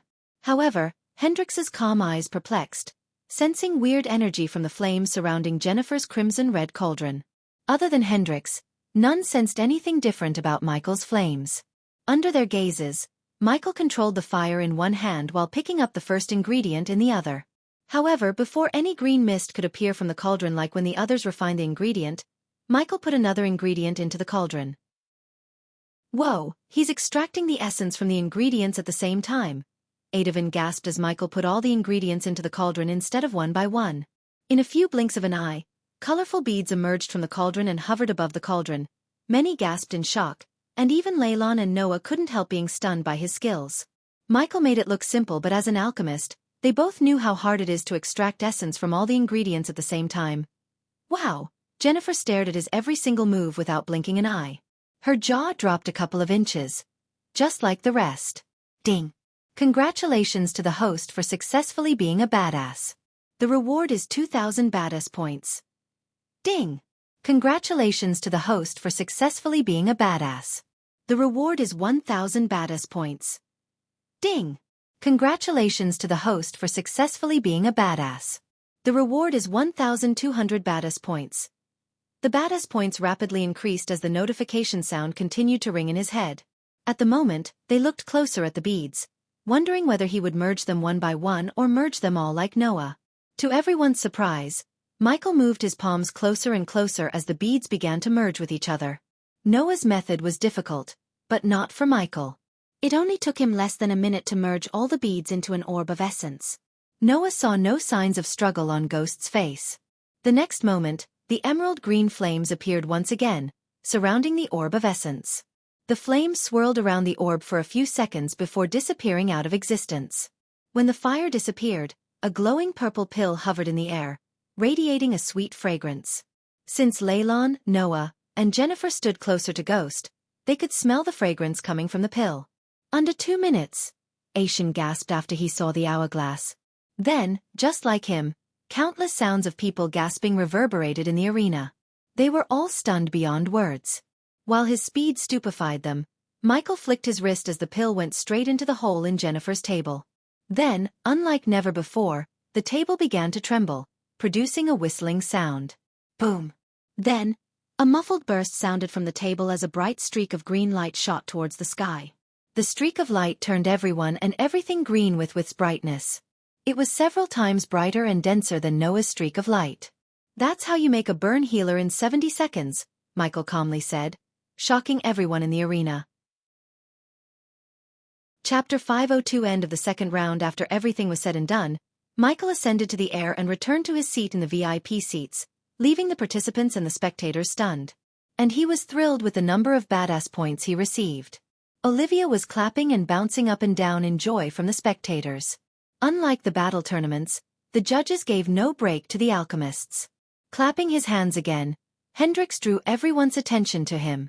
Alright, since everyone has completed the test and witnessed what you can do when you increase your skills, let us start the second round.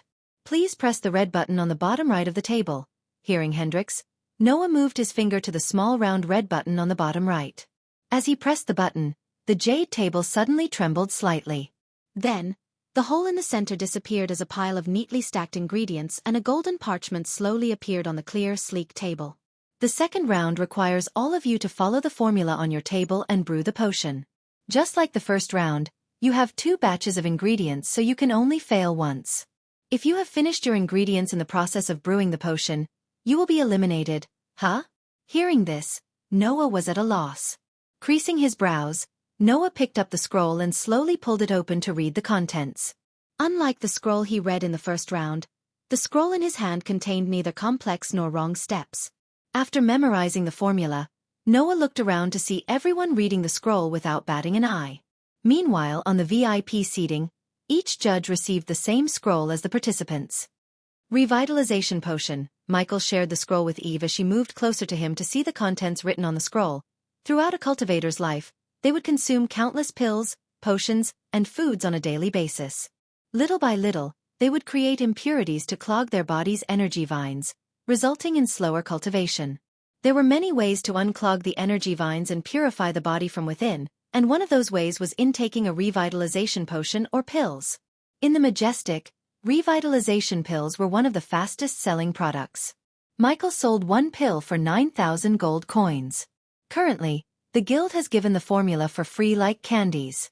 However, Michael did not worry about the formula because, unless Hendrix and other 6-star alchemists began to sell the revitalization pills in bulk, his business wouldn't be affected. 12 ingredients? Seems a bit more, don't you think? Eve whispered to Michael, the number is not the only problem they have. They need absolute focus and delicate touch to extract the essence. It was challenging. Unless one has total control over their alchemy fire, the ingredient would be burnt to ashes before they could extract the essence, Michael explained to Eve. On the ground level, Noah raised his head, looking around him only to find that Jennifer, Leylon, and the others had their eyebrows slightly knit together. Clearly, they were very inexperienced. Else, they wouldn't be thinking it simple to brew the revitalization potion. Good thing I have practiced controlling heaven's flame, Noah mumbled softly. We shall now begin the second round. You have an hour, as Hendrix's voice echoed through the arena. The ghostly hourglass materialized again in the air. After setting down on his seat, Hendrix looked at Noah, who had already raised his flame and began to refine the ingredients one by one. Speed and control, young man, he muttered under his breath.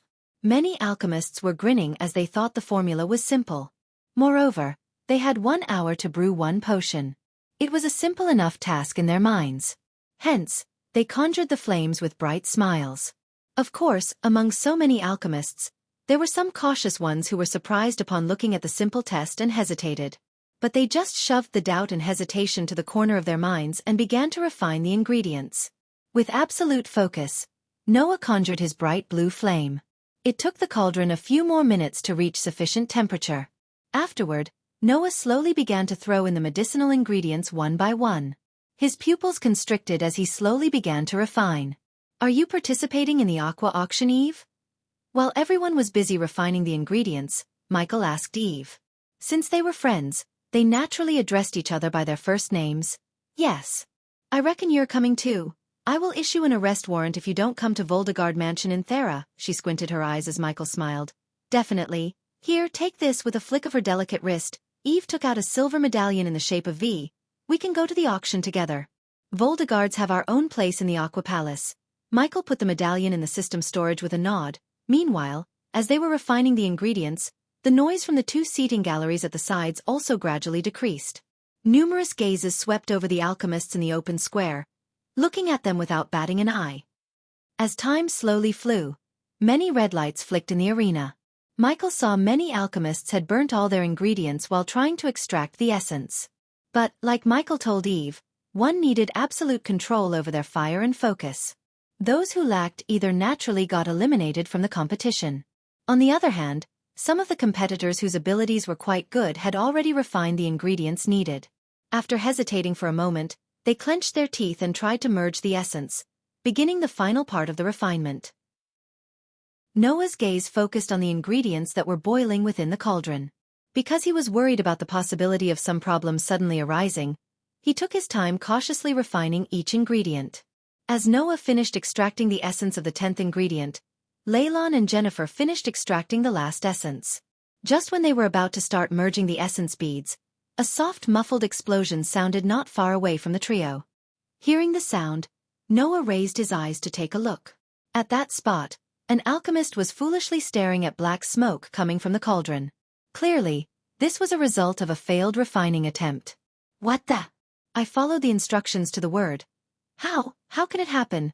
Why did I fail? The alchemist stuttered, trembling in shock. A moment later, he turned the cauldron upside down, dropping a pile of ashes. Taking a long deep breath, the alchemist began refining the last ingredient batch.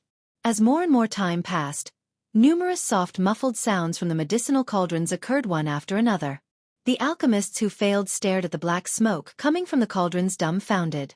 Dum, dum. All of a sudden, Noah heard the muffled explosion sounding from his side. He then turned his head to see Leylon and Jennifer standing behind their tables with completely stunned faces. One could see dark lines on both their foreheads as they stared at the black smoke coming out of their cauldrons. Countless sounds of gasps emerged from the spectators' stand. They did not expect Leylon and Jennifer to fail. Even the elders in the VIP seatings were not an exception to this. Damn. She failed, even clenched her fist tight looking at her younger sister's smoking cauldron. Sponsored content. Visit Riedel. Me for extra chapters. As I said, she needs more control over her fire. Following the shocking turn of events, many red lights began to flicker across the arena, indicating the elimination. Almost 1/3 of the alchemists destroyed their last batch of ingredients. By doing so, they left with no ingredients to refine. Hence, they could only walk out of the arena. Fuck. Why did it fail? My control over the flame was clearly very good, an alchemist shouted before leaving the arena. Similar events happened throughout the arena as the judges calmly observed them. Looking at many getting eliminated, Noah didn't dare to lose focus. When Noah began to raise his flame and perform the merger, some of the alchemists around him including Leylon and Jennifer threw their gazes over. Under the circumstances where they all failed, they wanted to see if Noah could succeed where they failed. Noah ignored the surrounding gazes as he put all his attention into controlling heaven's flame. Under the grilling of the blue flame, Noah extracted the essence from the last ingredient. Each essence bead emerged from the cauldron and sparkled in the air. Every 12 beads were floating in a row in the air from blue to pink. Try merging them one by one, Noah said in a low-pitched voice, only loud enough for Jennifer and Leylon to hear. Noah broke sweat on his forehead and merged the last bead in the row with the bead beside. Hearing Noah's tip, Jennifer and Leylon conjured their flames again to refine the ingredients. Michael, who sat leisurely on the VIP seat, got bored of seeing the youngsters failing so miserably. Thus, he focused on the spy cam he placed on pirate Captain Corey. Currently, he could see her navigating through a treacherous storm, and in the distance, Michael noticed a vague outline of another ship. Sabrina. It was clear to Michael that Corey was chasing Sabrina's ship. Apparently, she had something that the vampires needed. Until they get what they want, Michael knew they wouldn't let Sabrina go. The judges and spectators observed the alchemists without batting an eye. But because of Noah's focus and experience, he was the first one to merge the beads. As soon as all the beads merged into an orb, the orb of essence radiated a sweet fragrance along with a bright glow. Shit, he's about to finish, as Leylon sniffed the faint fragrance emanating from the essence orb. He growled inside. At this moment, countless people's hearts were hung in their throats. He can finish it. Aishan's shriveled palm tightly held the guardrail. Unlike Michael, the rest were too focused and excited to see the alchemists in action. The silent atmosphere in the arena continued until Noah kicked the table, sending the vial into the air. With a flick of his wrist, Noah guided the essence into the vial and covered the vial with his heaven's flame. Only when all the essence went into the vial, did Noah slowly exhale. He raised his head as a faint smile appeared on his calm face. Under the thousands of gazes, Noah remained with a dark red vial in his hand. Following Noah's success, almost 15 minutes later, the green light of Jennifer and Leylon was lit up. The two of them placed their potions on the table and exchanged glances, sighing in relief. After the trio, a few more streaks of green light shot out towards the sky from the arena. Unfortunately, the red streaks of light overwhelmed the green light. When the sand within the hourglass completely fell, only a little over 100 people still remained in the arena. The rest of the people had already been completely expelled during these 2 rounds. As Hendrix clapped his hands, Noah slowly raised his head. His gaze landed on Hendrix, who revealed a friendly smile at Noah. After they concluded the second round, the next event was to once again test for the potions. Just like the first round, when everyone placed their potions into the hold, Noah's table produced a brighter streak of light, followed by Jennifer and Leylon. Once the test was completed, the sky had already gradually darkened. A crescent moon slowly appeared at the edge of the sky, bathing the city of Oxshore beneath. Looking at the daylight slowly fading away, Aishan stepped forward from his seat.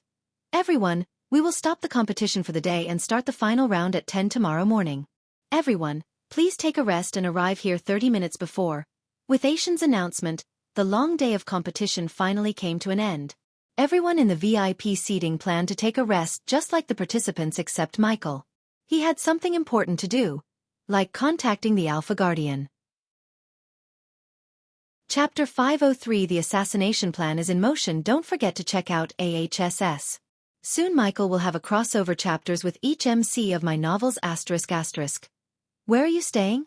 When Michael was about to stand up from his seat, Eve asked. I assume the guild booked a place for us. Forgive these old bones for forgetting. Here, the key to your accommodation. You will be escorted by our guards when we reach outside. Aishan flicked his wrist, taking out a golden card from his space ring that had the words green leaves embossed in beautiful calligraphy. Wonderful, Michael responded with a smile as Even also stood to follow Aishan and the other judges. Instead of leaving, Edith flew to the ground level to meet Noah. Michael noticed Edith but didn't mind her. The last thing he needed was to meddle in Noah's harem. As the judges walked out of the door and stepped into the hall behind the VIP seatings lit brightly with a giant chandelier, they were welcomed by the armed guards of the Aqua Clan. In addition to the Aqua Clan, the guards wearing blue robes stood in a neat line waiting for Eve and Jennifer. Lady Eve. The guards quickly bowed when they saw Eve. There was a hint of shock within their eyes, because they had never seen Eve walk so closer to a guy before. Now I have to find my friend, Michael said. Who? Teacher. Just as Michael was about to answer Eve, Olivia entered the hall from the other side escorted by a couple of armed guards of the Aqua Clan. The Aqua Clan guards didn't let her approach the judges, so she kept waving her hand at Michael. Let her in, Michael signaled to the guards. As soon as the guards stepped away from Olivia's path, she came running toward Michael. Then when she saw Hendrix, she was flustered. Lord Hendrix Gardner. I am a big admirer of yours, she stuttered, kneading her hands. Looking at Olivia, Hendrix warmly smiled. I am glad, young lady. So you're learning from Ghost? Olivia bobbed her head up and down. Yes. You are a fortunate young lady to have a teacher like him. With a nod and a pat on Olivia's shoulder, Hendrix walked away from them with Aishan, Alred, and Gabriel before Olivia could talk to the others. At the moment, only 5 Aqua Clan guards, Eve, Olivia, Ghost, and Eve's guards remained in the hall. Lady Eve, turning her gaze away from Hendrix and the other grandmasters, Olivia slightly bent her waist. Lady Eve. Olivia greeted Eve with a respectful tone. Eve Olivia. Michael simply pointed at Olivia. Pleasure to meet you, Olivia. Eve surprised the guards yet again by extending her hand toward Olivia. Pleasure is all mine, Lady Eve. Olivia shook her hand. Please, call me Eve. Even gently smiled and said, I think we should leave. I have to find accommodation for you. What? You have no place to stay? Eve was slightly surprised. We just arrived at Oxshore this morning, and it's my fault for not finding a place. Olivia scratched her head. You're coming with me, Eve quickly said, shocking Michael and Olivia. But don't make me call my guards, Edith coldly chuckled, but Michael could tell if they disagreed, she would really use the guards. I have literally no choice then, Olivia chuckled back as they began to walk out of the giant hall. When they stepped outside, the streets were still full of people. Along with the full moon in the sky, the street lights powered with runes and chandelier light peeking through the glass windows lit up the city and gave the city a festive charm. Michael felt the cold breeze brushing past him and noticed a couple of carriages, including Eve's, waiting on the street. You go ahead. I have to wait for my sister. Since Michael had something to do alone, he did not linger around any longer. See you tomorrow then. He nodded before following the armed guards to the brown carriage. As the guards noticed Michael approaching, they opened the carriage door to reveal the red-cushioned interior. Michael stepped into the carriage to see a mini table with various beverages set on it. Additionally, he noticed a golden orb hanging above, lighting the interior. There was nothing else in the carriage besides the table and the orb. Sitting comfortably in the cushioned seat, Michael leaned back. Then he closed his eyes, focusing on the spy cams in Alpha Guardian Tenulia's warship. Currently, in a brightly lit room, several figures who were dressed fancily stood surrounding a bed on which Tiriana curled up into a ball. Those who were close to her could hear her sob and see her reddened face. Tenulia sat beside Tiriana, brushing her head gently. Tell me what's wrong with her. The moment Tenulia's face turned away from Tiriana, her motherly look transformed into an enraged predator. The rest of them in the room shuddered just by looking at the killing intent in her eyes. Noticing the silence, Tenulia trembled. She's been vomiting blood non-stop and crying in pain. There's definitely something wrong with her. Yet, you idiots found nothing. She snarled at the healers in front of her. We thoroughly examined her and everything she came into contact with Alpha Guardian. But the leading healer, who was a blonde elf in golden robes, shivered while talking and didn't finish his sentence. Incompetent idiots. Go to Aur and bring me the heavenly alchemists before I lose my patience. Tenulia threatened them with gritted teeth. Hearing her threat, they all trembled. Soon they quickly ran away from the room, leaving Tenulia and Tiriana in the room. Just bear the pain, Tiri. The alchemists will be here shortly. Tenulia kept brushing Tiriana's head like a mother. Lots of work, vampires. Tiriana blurted out a few words, fighting through the pain. Shoo, we are taking care of it, Tenulia said with a smile to calm Tiriana down. Unfortunately, the outside situation wasn't good at all. The existence of vampires and the news spread across the continent that guardians tried to hide vampires' existence brought a storm down on the guild. Currently, they were facing pressure from every direction. Her team was still investigating who leaked the information about the vampires to the royal news. She suspected Peyton, but she had no proof to back her doubts. As far as Tenulia could tell, Peyton worshipped the guild and stood to gain nothing by abolishing the guild's reputation. Creech. Suddenly, Tenulia heard something from behind. She turned back with lightning-quick speed to see a piece of paper on the ground beneath a stool. She stood up from the bed, walked to the paper and picked it up. Her brows furrowed when her gaze swept across the piece of yellow paper. Then, she put the piece of paper back on the stool and opened the wooden door nearby to leave the room. Sponsored content. Visit Readel. Me for extra chapters. As soon as she stepped out of the room, she made her way to hall, where she saw several guardians and a girl sitting behind a crescent-shaped marble table. Did I receive any packages today? Tenulia asked the silver-haired elf. Yes, Alpha Guardian. We sent the package to the rune masters and waiting for them to finish checking it. Bring me the package now. Tenulia slightly raised her voice as the girl shuddered. Yes, Alpha Guardian. The girl didn't dare to remind the Alpha Guardian of the protocols. Instead, she just bobbed her head, opened the door behind her, and disappeared to bring the package to Tenulia. Several minutes later, the girl returned carrying a wooden box. Everyone leave. Tenulia's voice reverberated in the hall, attracting the guardians' attention. They gawked at each other and the stoic face of Tenulia for a moment before leaving the hall. After they left the hall, Tenulia slowly opened the box to see a parchment and a vial with sparkling silver liquid on crimson-red cloth. Tenulia picked up the parchment. For a few moments, she scanned the parchment and the box with her senses until she found no threats. Only then did she open the parchment. Greetings, Alpha Guardian. We remained in darkness, harming no one. But you and your guardians decided to expose us to the light. You shouldn't have done that. Because of you, your best friend is now suffering. Suppose you don't personally come to apologize to us alone at the location marked down below. In that case, your friend will experience the most excruciating death the elves have ever seen. P.S. The vial contains something that will lessen her pain. Consider this a courtesy of our great nation of Nightwalkers, aka vampires, as you named us. Your friend has 2 days to live. So your clock is ticking. Alpha Guardian. Tenulia's body trembled as she read the parchment. Just as she finished reading the letter, Tiriana's scream echoed through the warship. Immediately, Tenulia hurried to the room, and when she reached the room, she saw Tiriana puking blood, rolling on the floor while screaming in agony. Subconsciously, Tenulia picked up the potion before leaving the hall. Tiri. Tenulia dashed at Tiriana. Argghh. Tiriana kept screaming in agony when Tenulia sat beside her and put her head on her lap. Without Tenulia's control, her eyes watered. Tanu! Tiriana screamed as blood gushed out of her nostrils, eyes and ears. At that moment, many guardians who heard Tiriana's scream flocked into the room. Alpha Guardian. Among those who entered the room were the healers who had previously left the room. They quickly rushed to her side and knelt beside Tiriana. The blonde healer quickly retrieved a sparkling blue potion from his space ring and forced it down Tiriana's throat. Since it was the healing potion brewed by Ghost, Tenulia allowed the healer to give the potion. It was the only thing that lessened Tiriana's pain. Erg! However, unlike before, Tiriana didn't stop screaming. Ever after the blonde elf chugged an entire bottle of healing potion down her throat, they couldn't stop Tiriana from screaming. It's not working. The healer stuttered as Tenulia saw Tiriana's eyes closing. The healer immediately placed his hand on Tiriana's throat only to sense her pulses slowing down. Alpha Guardian, her pulse. It's dropping. When Tenulia heard his words, her heart skipped a beat.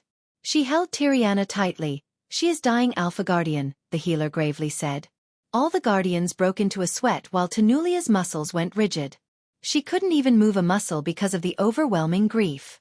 Finally, tears broke out of her eyes and rolled out on her rosy cheeks. The potion, Tenulia remembered the potion in her hand. Alpha Guardian, if we don't find a cure to whatever is happening to her, she will die within a few minutes. We don't have enough time, the healer swallowed his fear and explained the situation to Tenulia. Tiri, Tenulia's hand shivered, bringing the potion to Tiriana's mouth. As an Alpha Guardian, she was trained to make quick decisions because a second delay would cost lives in her position.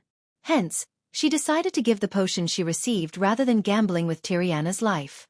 However, if she didn't give the potion, it was inevitable that Tiriana would die. Alpha Guardian, what is that? The healer asked Tenulia. Instead of answering him, she just opened the vial and gently poured the liquid into her mouth. Surprisingly, the moment the potion touched Tyreria's tongue, the healer noticed her pulse speed up. Alpha Guardian, her pulse is improving. Tenulia heaved a sigh of relief as she emptied the potion into Tiriana's mouth. Chapter 50. For the final round after Tiriana drank the potion, the rosiness returned to her. The healer quickly examined her body only to see her vital signs such as pulse, arch energy circulation, and breathing had become normal. Nonetheless, Tiriana remained unconscious. Fortunately, they learned she had fallen asleep after suffering so much. Seeing Tiriana peacefully sleeping on her lap, Tenulia knew what she had to do. Go set a course to the Maven, Tenulia ordered the Alpha Guardians staring at her. Hearing the order, the Guardians obediently bowed their heads before leaving the room. They were trained to obey orders, not question them. That was why none of them dared to ask why they had to go to Maven, a kingdom in the southern continent. The next day when the sky turned bright, the flourishing city of Oxshore woke up along with the thousands of citizens. Only a few minutes after the first sunray emerged from the horizon, the citizens began to flow through the streets. The place within the city, which was most crowded and lively today, was the arena. Since today was the grand finale for the individual competition, the number of people flocking to the arena doubled. As time elapsed, the entrance doors of the guild slowly opened as the sun rose. Immediately, the mass of people outside began flooding in like tides. Noah entered through the participants' entrance as yesterday, and walked until he arrived at the ground scattered with jade tables. He lifted his eyes and looked around, only to find that Leylon and Jennifer had actually arrived earlier than him.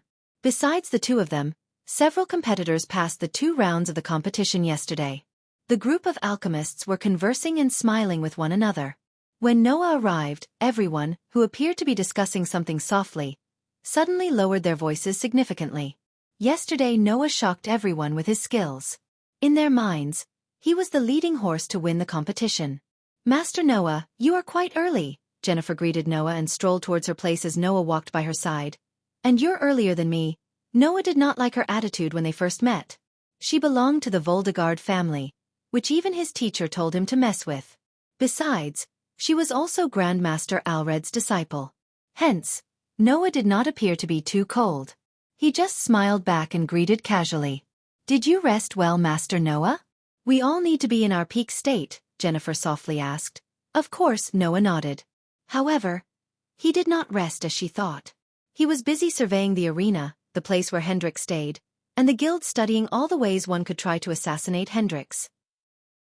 According to Aishan, the chances of assassinating Hendrix would go to near 0 after he leaves Azair. Hence, if one wanted to kill Hendrix, one had to try when he was in the arena. Don't hold back anything, Noah. Because I want, Lu Ling walked over to Noah only to challenge him. Looking at Leyland's smug face, Noah just responded with a smile. I'll have it no other way. On the VIP seatings, the judges and a group of elders and nobles gradually settled into their seats. When Noah looked over at them, Hendrix gave him a friendly smile. Noah's gaze swept across the VIP seats to find Edith waving at him while sitting behind Ghost in his usual black robes. Noah also noticed Eve, Jennifer's elder sister, conversing with Ghost like never before. Surprisingly, another green-haired girl sat beside Eve and Noah knew her. She was Ghost's disciple, Olivia Palmer. Recently his elder auntie told Noah that she had arranged for him a marriage to her friend's daughter. According to her, that marriage would further strengthen the Winston family. Since political marriages were pretty standard in this world, Noah didn't mind as long as the girl was okay with the marriage. Noah had no idea that girl was none other than Olivia. As time slowly flowed by, more and more competitors flooded into the open ground. Finally, all the competitors who had entered the ground went to the jade table they used yesterday. The alchemists who remained in the arena were the cream of the crop. Otherwise, they wouldn't have reached the final round. Reaching the final round would alone open many doors of opportunities for them as well as get them into the alchemy guild. Still, every single one of them wanted to win the competition and know the rewards for winning. When the bright sun was high in the sky, the seats had all filled with countless crowds. Clang! In an instant, a clear bell sound resonated through the open ground for a long time. The moment the bell sounded, Noah, who had his eyes tightly closed, opened them. He took a deep breath, calming his nerves before raising his head to look at the VIP seatings.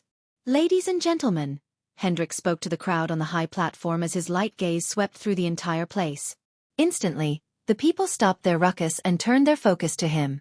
Today will be the last and final day of the individual competition. The finale will decide the victor. You all put so much effort and hardwood to reach this stage. There is only one obstacle standing in your way. I wish you all the best. According to Xiaofan, Hendrix would stay 2 more days until the end of the group alchemy competition. Then, although Michael had better things to do, he could spend a day or 2 with Olivia, who longed for Michael's support. Moreover, she wanted him to witness her students in action. When Hendrix's voice fell, the crowd exploded into a thunderous roar, screaming as loud as they could in excitement. Noah rubbed his ears as they became numb by the deafening sound. He turned his head around to see Jennifer and Leylon calmly looking around the crowd. The latter, however, had a cold smile on his face. "This is my moment," Leylon snickered. He had been training for the competition for a long time. For him, failure wasn't an option. No matter what, he had to make his teacher proud. Clap! The thunderous clap echoed through the arena, instantaneously canceling all the noise. When the arena became silent, Hendrix began to explain about the final round. "Unlike the previous 2 rounds, we won't provide you with any ingredient or formula. In other words, you must successfully brew a potion or concoct a pill of your choice to the best of your ability in under an hour. The alchemist who refined the pill or potion with high purity and gets the most votes from the judges will be crowned as the winner." Sponsored content. Visit Riedel. Me for extra chapters. When the competitors in the arena heard Hendrix's clear voice, many felt excited, except for some who did not prepare any suitable formulas or had sufficient ingredients. If they failed, they only had to blame themselves for being careless and not prepared. As Noah's gaze swept all around him, he noticed Leylon's bright face. The latter was grinning, while Jennifer remained with her head held high as though she had absolute confidence in her formula and ability to refine something with a high purity level and miraculous effect. In the VIP seatings, Michael frowned slightly. To him, the round seemed yet again unfair.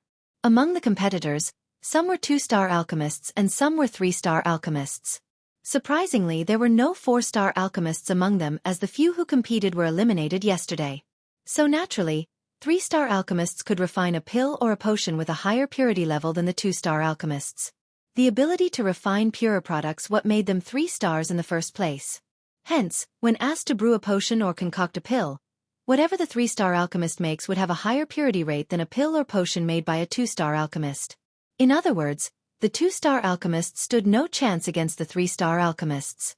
Remember, purity isn't the sole determinant in the final. Whatever you make should impress the judges and get their votes. Keep that in mind. As though Hendrix had sensed Michael's thoughts, he reminded the competitors. His words gave some comfort and courage to the 2-star alchemists. Since everyone is already familiar with the examination rules, Hendrix slowly raised his hand and abruptly waved it down on the high platform. A faint sound reverberated throughout the entire place. "The final round will now begin." Just like before, the ghostly giant hourglass materialized in the air as the competitors immediately took out everything they needed from their space ring. From the audience seats, countless gazes stared intently at the over 100 competitors on the open ground below, waiting for their splendid performance today. After Hendrix went to sit on his chair, the trio in the center did not do anything. Instead, they coincidentally remained silent and mused with a frown, recalling everything they needed to know about the potion they were going to make. The silence persisted for nearly 10 minutes before Jennifer and Leylon took out their cauldron and a set of ingredients from their space ring.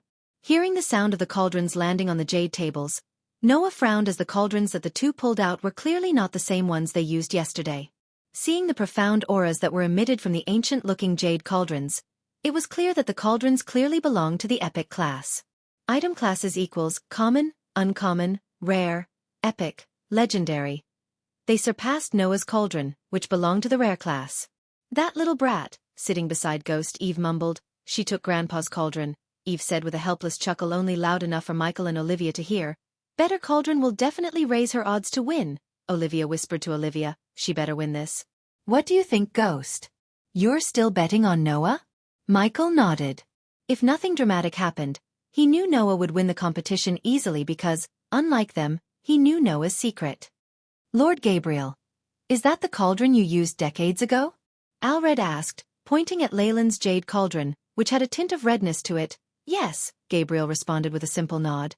If my memory serves me right, you used it to take the champion spot during that year's competition. It seems you're pretty confident in your student, Alred amused. He will win this. Gabriel's voice was full of confidence and trust. All the judges had already begun to bet on their favorites. Still, they had no idea the competition would become a butchery. Edith suddenly stood up, walking toward the door in the back while the judges and the nobles were observing the alchemists on the ground. Michael noticed Edith leaving but didn't pay any mind to her. Chapter 505 The massacre has begun in the spacious arena. The gentle breeze brushed past the people, cradling them with its chillness. Michael observed the alchemists showing no expression on his blank as a slate face. The pungent smell of herbs and fire entered his nostrils, competing with the sweet fragrance coming from Eve. Today she looked gorgeous. It might be because Ghost became closer to her as a friend, which was why Michael looked at her in a different light. At first, Michael thought she was no different than a typical cold beauty such as Alicia. The more he talked to Eve, the warmer her character became. Michael felt that she would become a good friend to him. She was open, helpful, and understanding. Eve reminded Michael of a girl he used to play with in the orphanage. Coincidentally, her name was also Eve. So Michael knew deep down he treated Eve as his friend because of his childhood friend. Host, Michael cultivation level, soul refining stage, level 2 experience points, 0/900, 000 badass points, 310, 000 skills and spells, Wind Blast, LVL 6 responsive shield, LVL 8 environment scanning, LVL 6 ignitia, LVL 8 lightning dash, LVL 6 energy devour, LVL 2 soul eater, LVL 1 death range, LVL 3 eyes of darkness, normal. Can sense the cultivation level of others' eyes of darkness, Lucifer. Can sense the cultivation level of others, can see through illusions cloud of darkness, Lucifer, weak. Willed enemies will lose their courage completely and surrender. Death range will be 50% more powerful, and if activated in darkness, the host's cultivation level will be boosted 4 levels up regardless of the stage barrier. Wordless spellcaster, Lucifer. In full Lucifer form, the host just has to think of the spell to cast it. Techniques: Swords of Destiny, 98% Mastery Ring of Fire, 92% Mastery Serpent Maga, 97% Mastery Occupation. Core Disciple of Sunrise Sect, the Guardian of Sunrise Sect, Lord Lucifer of the Abyssal, the Dark Lord, King of Bradford status. Healthy goals: Control the world, rebuild the Order of Death. Utility function: Banker, LVL 5, ratio, 1000 gold coins, 40 badass points. Runic Teleportation, X-ray vision, also integrated with Eyes of Darkness. Wealth, 18 million gold. Special trait: 5-star Alchemist, 4-star.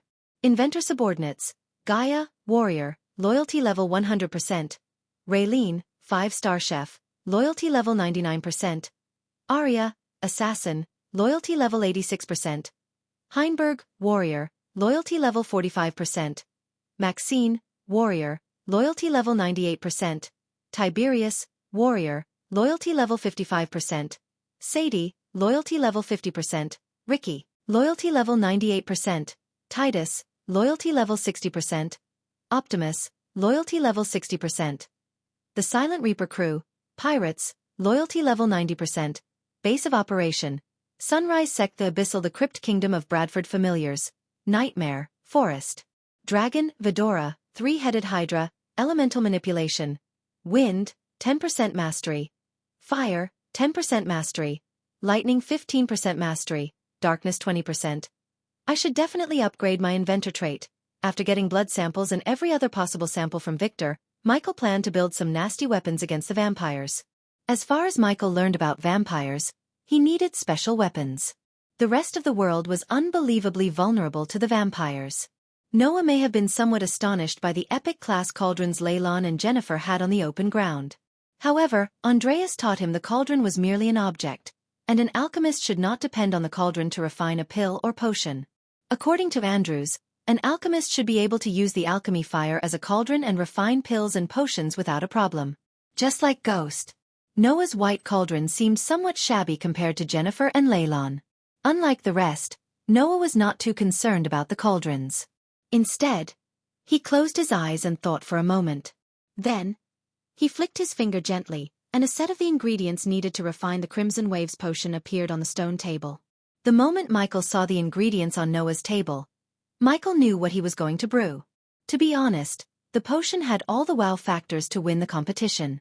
Michael doubted anyone in the judging panel except Hendrix would know about the Crimson Waves potion. When an alchemist drank the potion, their alchemy fire would turn crimson red. Hence the name. The crimson red fire would burn hotter and easier to control than the default green flame so that the alchemist could produce pills and potions with a 10 to 15% higher purity rate up to 70%. If an alchemist could refine pills and potions with 70% purity, the potion wouldn't provide any effects. Michael didn't use the potion because he did not need to. He was a 5-star alchemist right out of the bat. So why didn't he sell them? Because it was bad for business to enhance alchemists. The fewer alchemists there were the better. The hundreds of emerald green flames danced and flickered in the arena like fireflies made of jade glimmering in the night. The flames swayed with the wind chaotically with no direction in their mind until Michael conjured his heaven's flame. Even after seeing it several times, Noah's sparkling blue flames drew everyone's attention. Like a king among mortals, the blue flames overshadowed the green flames with its luster. Heaven's flame. How lucky that young man is to get a primordial flame. Sponsored content. Visit Readel. Me for extra chapters. Alred threw a covetous look at Noah's flame. The old man's eyes were green with envy. Indeed he is lucky. He would have become a target of many if the primordial fire could be stolen. Weirdly, Adovan eyed Gabriel a second before replying to Aishan. On the other hand, Jennifer had 25 ingredients on her table, whereas Leylon had a whooping 30. They began to put the ingredients one by one into the cauldron under the gazes of thousands of spectators. Meanwhile, some of the alchemists on the ground had already wholly refined all of the ingredients. Additionally, they started to prepare for the next step. The trio in the center ignored those participants and was totally focused on extracting the essence from each ingredient they put inside the cauldron. Unlike in the previous 2 rounds, small beads of sweat appeared on their forehead, trickling down their nose to the ground. Yet, they did not bother to wipe it off as they continued to focus on controlling the flame and extracting the essence. Then 10 minutes later, Noah carefully placed the last ingredient. Finally, the first essence bead, glowing in light pink, emerged from Noah's cauldron. Seeing that the extracting process was this smooth, Noah heaved a long sigh of relief. He turned his head and looked around. Surprised, he discovered that Jennifer and Leylon had formed 5 beads. Time slowly passed by as some of the competitors who initially had calm expressions began to pant a little. Such a huge burden and consumption of arch energy really exhausted them.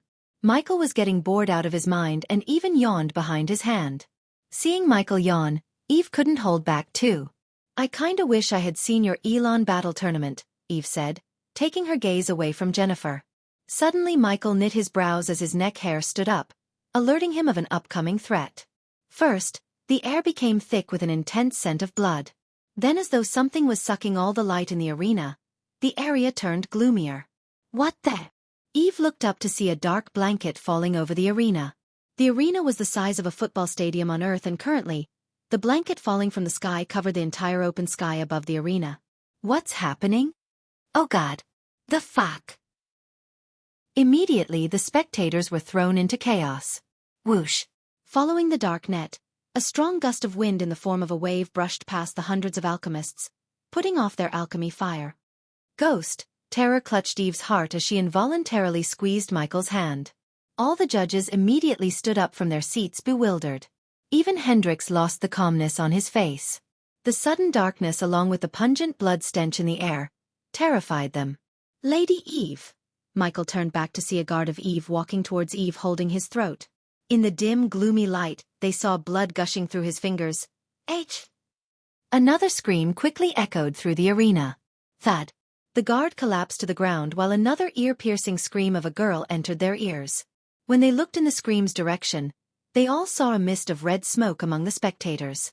Soon after, they saw several other bloody veils of mist appear all over the spectators' stand. At this moment, the screams were the only sound they heard. Guards! Alred shouted, but no one responded. Teacher! Ghost, look! Olivia stuttered, and when they looked at where she was pointing, they saw the guard who collapsed to the ground, moving. The guard laid down his face against the floor and slowly moved his limbs.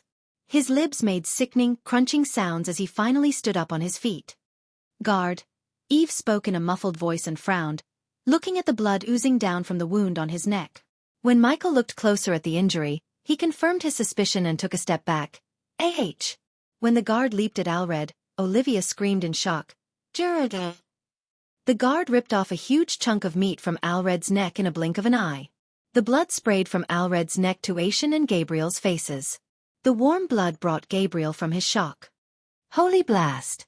Gabriel immediately reacted by sending a golden plasma beam at the guard. Pulch! The beam shot right through the guard's chest, forming a huge smoking hole in his chest. However, it didn't stop the guard from taking another bite at Alred, who was clenching his neck in agony. Holy blast! Gabriel sent another plasma beam vaporizing the guard's head. Meanwhile, the spectators were in chaos as they attempted to flee the arena but turned into a bloody mess one by one. Alred! Aishan came out of his shock. Everything happened so quickly that only Gabriel was able to react in time. But unfortunately, even he was late, as the god had already taken a huge chunk of Alred's throat with a single bite. Immediately a sparkling blue healing potion appeared in Aishan's hand. Lifting Alred's head, Aishan chugged the potion down his throat, but unfortunately, the wound on his throat didn't close up. Welcome to the party. Out of the blue, a voice drenched in an evil aura reverberated in the arena. The cold, high, clear voice sent shivers through everyone's spines. A few seconds after the voice emerged, a dark figure clouded in a red mist appeared in the air right above Noah, Jennifer, and Leyland's center stage. Chapter 506 The Elder Vampire. A red mist completely clouded the figure. The fog was no different than Michael's cloud of darkness. Only the cloud enveloping the figure was dark crimson red. The stench of blood in the air doubled after the figure appeared. The strong scent nauseated Michael, and he was no stranger to the smell of blood. Involuntarily, Olivia stepped closer to Michael as the judges stared at the figure shivering in the air. They waited for the guards but to no avail. Where are the guards? Olivia whispered. Boys, slow down, the figure's voice echoed through the arena. Only then did they witness people in the arena getting bitten by someone enveloped in the red mist just like the one in the air. The people who got bitten from behind exploded afterward. Ah! Looking at the scene, many screamed out loud and panicked. Instantly, the people made a run for the exit, only to turn into a pulpy mess. Michael noticed hundreds of vampires sucking the people's necks and turning them into a bloody mist. Deep down in his heart, he was glad Olivia was with him. Otherwise, she would have been targeted by the vampires. Oh my god, oh my god, oh my god! Olivia panicked, shivering from top to bottom. Guards! Guards! Aishan and Gabriel both screamed for the guards, but no one came through the door behind them. Michael never expected the vampires to launch a large-scale attack. Instead, he thought they would go into hiding because that is what he would have done if someone had exposed his secret identity. This is troublesome, Michael said to himself. According to the experiments and information he gathered from Victor, vampires were immune to spell attacks no matter how powerful the spell was. The guard who was killed by Gabriel wasn't a fully turned vampire. He was controlled like a puppet by someone, probably the vampire shrouded in a red mist. The bloody mists appeared after the people exploded, drifted to the vampire hovering in the air, and enhanced the crimson-red cloud around the vampire. Killing a vampire without going into full Dark Lord was highly troublesome. He had to use the dark flames to kill or even slow down a vampire. Otherwise, they would just regenerate and attack back with several times more ferociousness. Fortunately, the vampires blocked the sunlight by putting on a giant blanket over the arena. But, unfortunately, by doing this, they turned the arena dark, and darkness was his domain. Shit! What's happening? Where are the guards? Leylon and Jennifer panicked just as the rest of the alchemists. Considering the vampires hadn't started to kill the alchemists on the ground yet, they still possessed the ability to think. The spectators, however, ran for the exit like headless chickens. Many got stepped over and died by getting crushed. Jade crucifix. All of a sudden, Hendrix, who remained furrowing his gray eyebrows, raised his hand. The very next moment, an emerald green crucifix materialized in the air just a few meters away from Michael. The crucifix went from a typical handheld size to a giant 8-foot crucifix. It floated towards the vampire in the air. As the crucifix floated towards the vampire, it sucked the bloody mist like a black hole. Soon afterward, Michael noticed several vampires getting sucked from the spectator's stand. They screamed and squirmed. However, Michael noticed that only several people in guards' uniforms were getting sucked by the crucifix. Those who bit people wearing completely black robes remained still without getting affected by the crucifix. The crucifix differentiated the halfly turned puppets from the fully matured vampires. What bothered Michael was how mature these vampires were. If they were anything like Victor, the odds of surviving would go way down. He could count at least 50 vampires. Weirdly, he sensed no cultivation power from them. There was only a possible explanation that appeared in Michael's mind. When the vampires crossed the void line, they possessed a cultivation level like the normal cultivators. But, in the cultivation of continents they became something else. Are they stronger or weaker? That was the question that quickly emerged in his mind. Humph! Michael heard the vampire in the air snicker. Afterward, a trail of smoke extended from the crimson-red shroud towards the crucifix. Then, the emerald-green crucifix and blood-red smoke clashed in mid-air, producing an otherworldly whistling sound. The crimson-red smoke rapidly engulfed the crucifix, rendering the emerald-green dim. In a couple of blinks of an eye, the red smoke completely swallowed the crucifix. Boom! Then, the sound of the explosion reverberated in the air as Michael witnessed thousands of tiny green particles raining down. Ah! Hendrix coughed up a mouthful of blood as he stumbled back, losing his balance. Run! Hendrix mumbled. Hendrix was at the fusion stage, yet his spell was decimated within a few moments. Even if Hendrix was a warrior, his spell still wouldn't have affected the vampire. Is he an elder vampire? Michael asked himself, recalling Victor's words about the elder vampires, who were the most powerful pure-blooded vampires. But, of course, Victor had no idea there were more powerful classes of vampires above the elder vampires. Gabriel didn't even dare to cast a spell because he was at the core strengthening stage and he knew how powerful Hendrix was. So Gabriel knew if Hendrix stood no chance, neither would he. Hence, Gabriel turned back and rushed towards the door to escape. What's the rush, Lord Gabriel? The vampire's high-pitched clear voice rang in their heads as a cloud of smoke shot out from the vampire and covered the door. Holy blast! Gabriel raised his hand, sending the golden plasma blast at the cloud. To his shock, the plasma blast shattered into millions of golden dots when it clashed with the cloud. Lord Hendrix! Hearing Aishan's shout, Michael turned his head from Gabriel to Aishan and saw Hendrix floating towards the vampire. His old body was stiff as though he was paralyzed. He didn't even move a muscle. Does he have something to do with the ambush? Michael asked himself, looking at Gabriel, who was currently trying to get through the red smoke blocking the door. Despite the chaos and mayhem, Michael remained calm. On top of his training to stay calm despite the situation, the darkness soothed his mind and soul. He cancelled out all the screams of the people and focused on how to escape the arena without revealing his full power. Furthermore, he hoped the vampire's aim was to massacre people and issue the world a warning. Rather than targeting anyone specifically, anyone such as the Dark Lord who orchestrated their destruction of secrecy. Jennifer, Eve tried to move forward, but Michael quickly grabbed her hand. Sponsored content, visit Riedel. Me for extra chapters. Stay still. Don't give him a reason to attack you. Noah will protect her, Michael whispered coldly to Eve. The seriousness and authority in his voice rendered Eve speechless. She wanted to disagree, but she simply couldn't. Michael didn't know about Leylon, but he was certain Noah would protect Jennifer. Meanwhile, Alicia and Norvin leaped onto the ground, reaching Noah. Ghosty dragged Dash with his eyes turning red. Aishan raised his hand to cast a spell. Before he could finish casting, a puff of smoke shot out from the vampire like an arrow and blasted Aishan to the wall. In mid-air, the shroud enveloping the vampire slowly opened up, vaguely revealing a bloated short man. Through the opening, Michael saw the man opening his mouth as a meter-long tongue resembling a tentacle came out to lick Hendrix. Still, Hendrix didn't even move a muscle.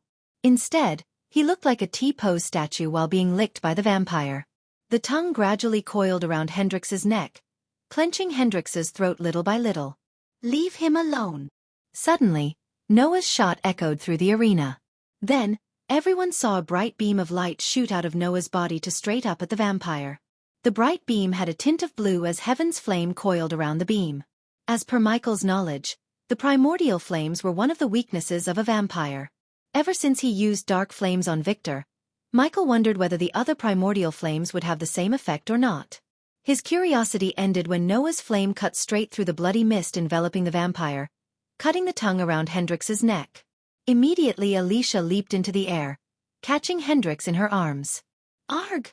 the vampire cried, but it sounded more pissed off rather than hurt.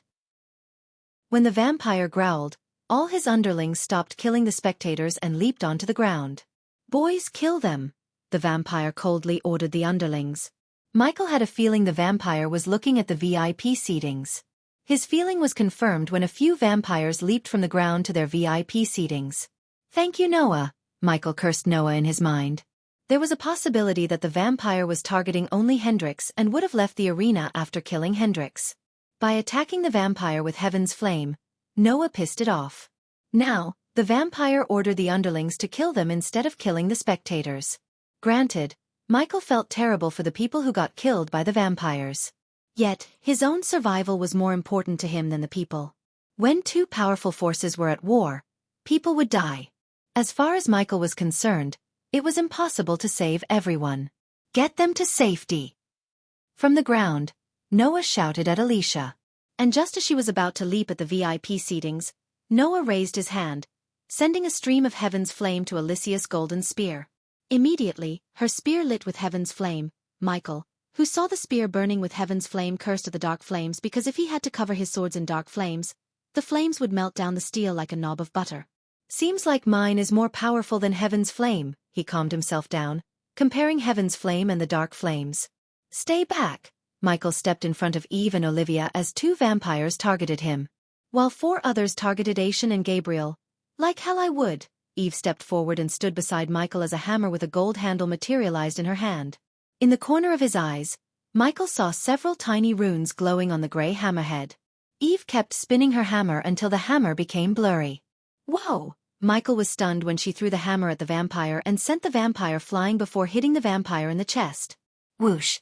She raised her hand as the hammer, which disappeared from their sight, came right back into her hand. Michael noticed the runes glowing brighter than before. Unfortunately, he missed the ability to summon back Doombringer after throwing it. At the moment, he had to upgrade the Doombringer if he wanted to place any runes. Seeing Eve summon the hammer back, he was slightly jealous, to be honest. Moreover, she looked so cool. However, Michael didn't plan to be on the sidelines.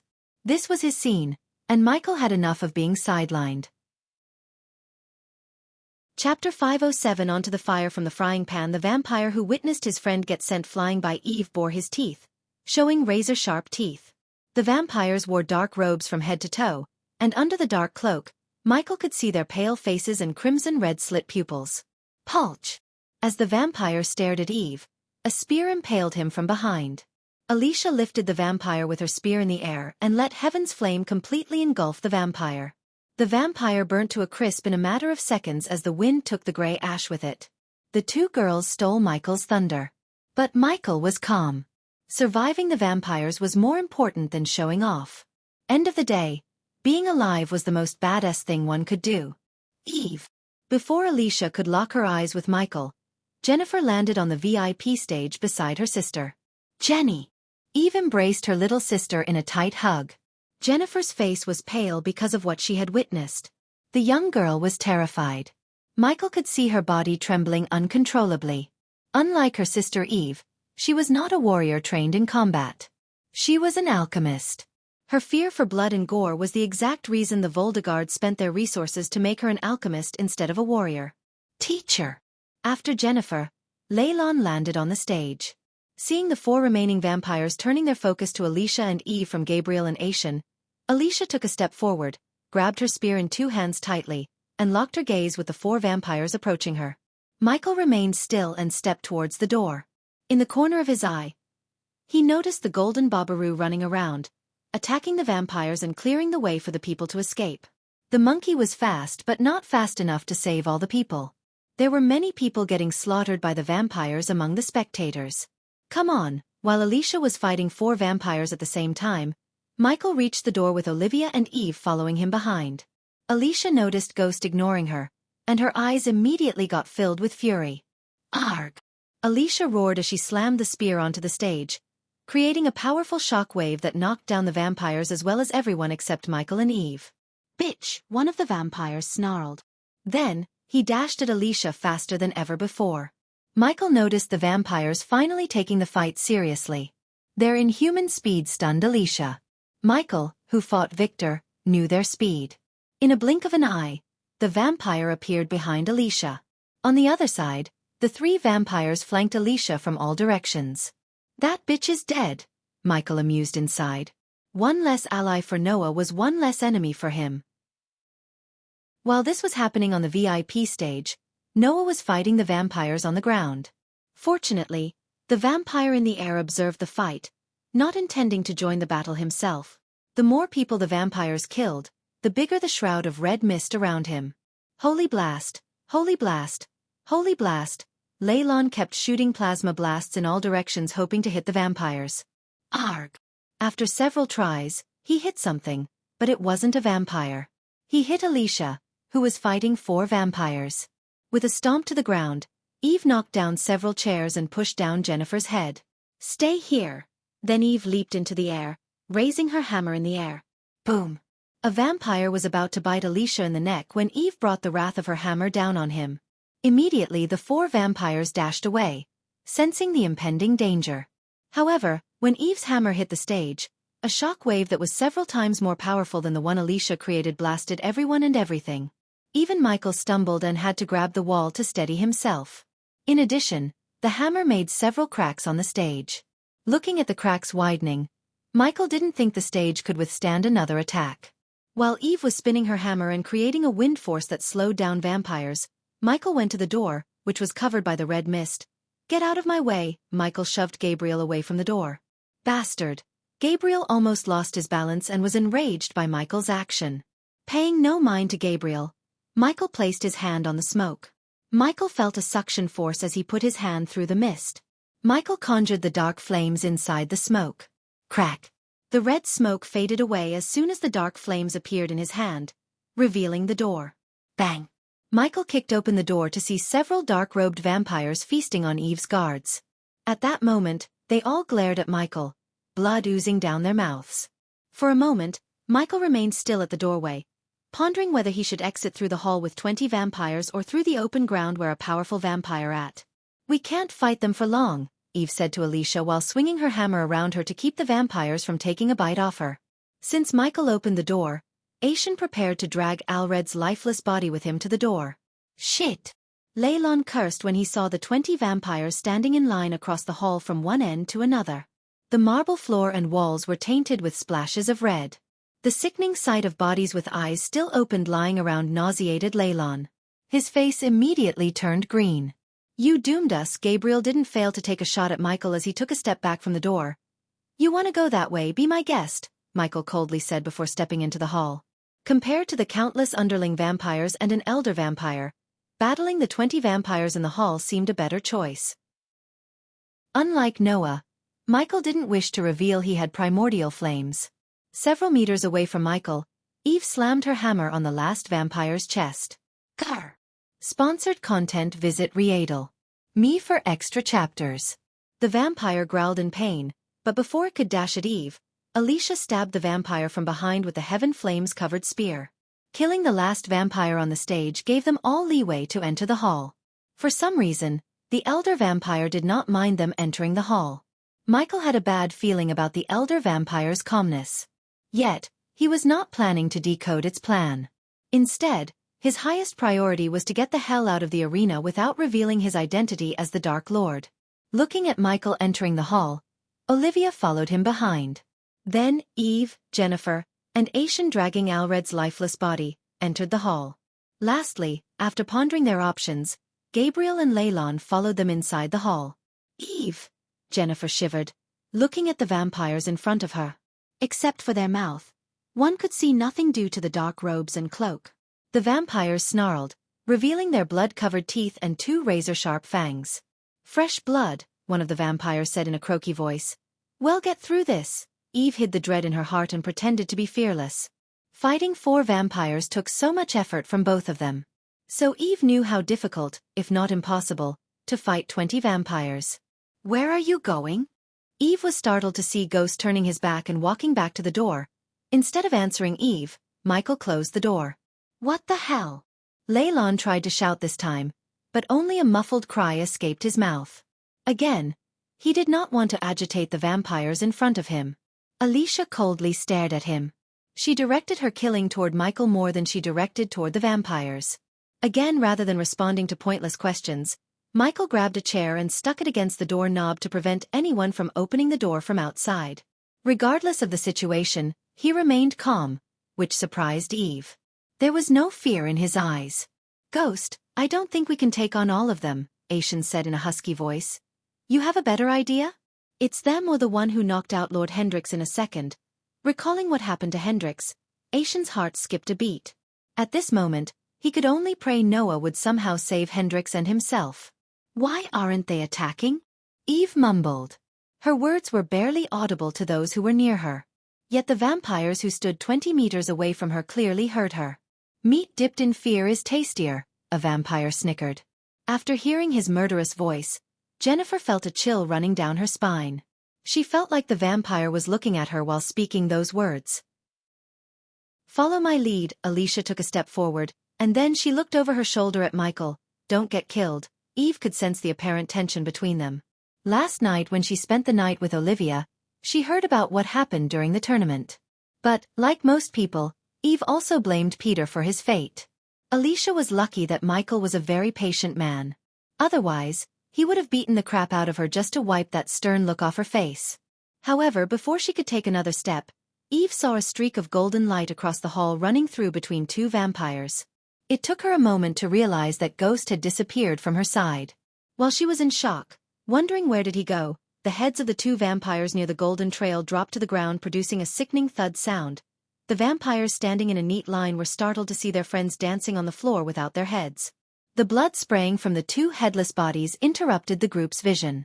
Still, through the blood fountain, Eve vaguely saw a figure on the other side of the vampire line. Ghost, she mumbled, completely stunned by him. One moment he was there, and the next he wasn't. Not only Eve, every single one was taken aback by surprise. The vampires could generate any parts of their bodies in a few minutes but not their heads. Hence, when Michael cleaved the heads off their shoulders, they could only do one thing: die. The vampires were immune to spells, arrays, and anything that was powered by arch or celestial energy, but not to physical attacks void of any energy. Besides, the vampires remained still without moving an inch. Hence, Michael was able to cut their heads off with no problem. Ding! Congratulations to the host for killing a vampire. The reward is 100,000 experience points and 3,000 badass points. Ding! Congratulations to the host for killing a vampire. The reward is 100,000 experience points and 3,000 badass points. All the vampires turned around to see Michael staring at them with his 2 black swords in his hands. You're tuning in to the Xiaofan's Wuxia Tales YouTube channel. Don't forget to subscribe and join us on this journey to catch the most captivating stories.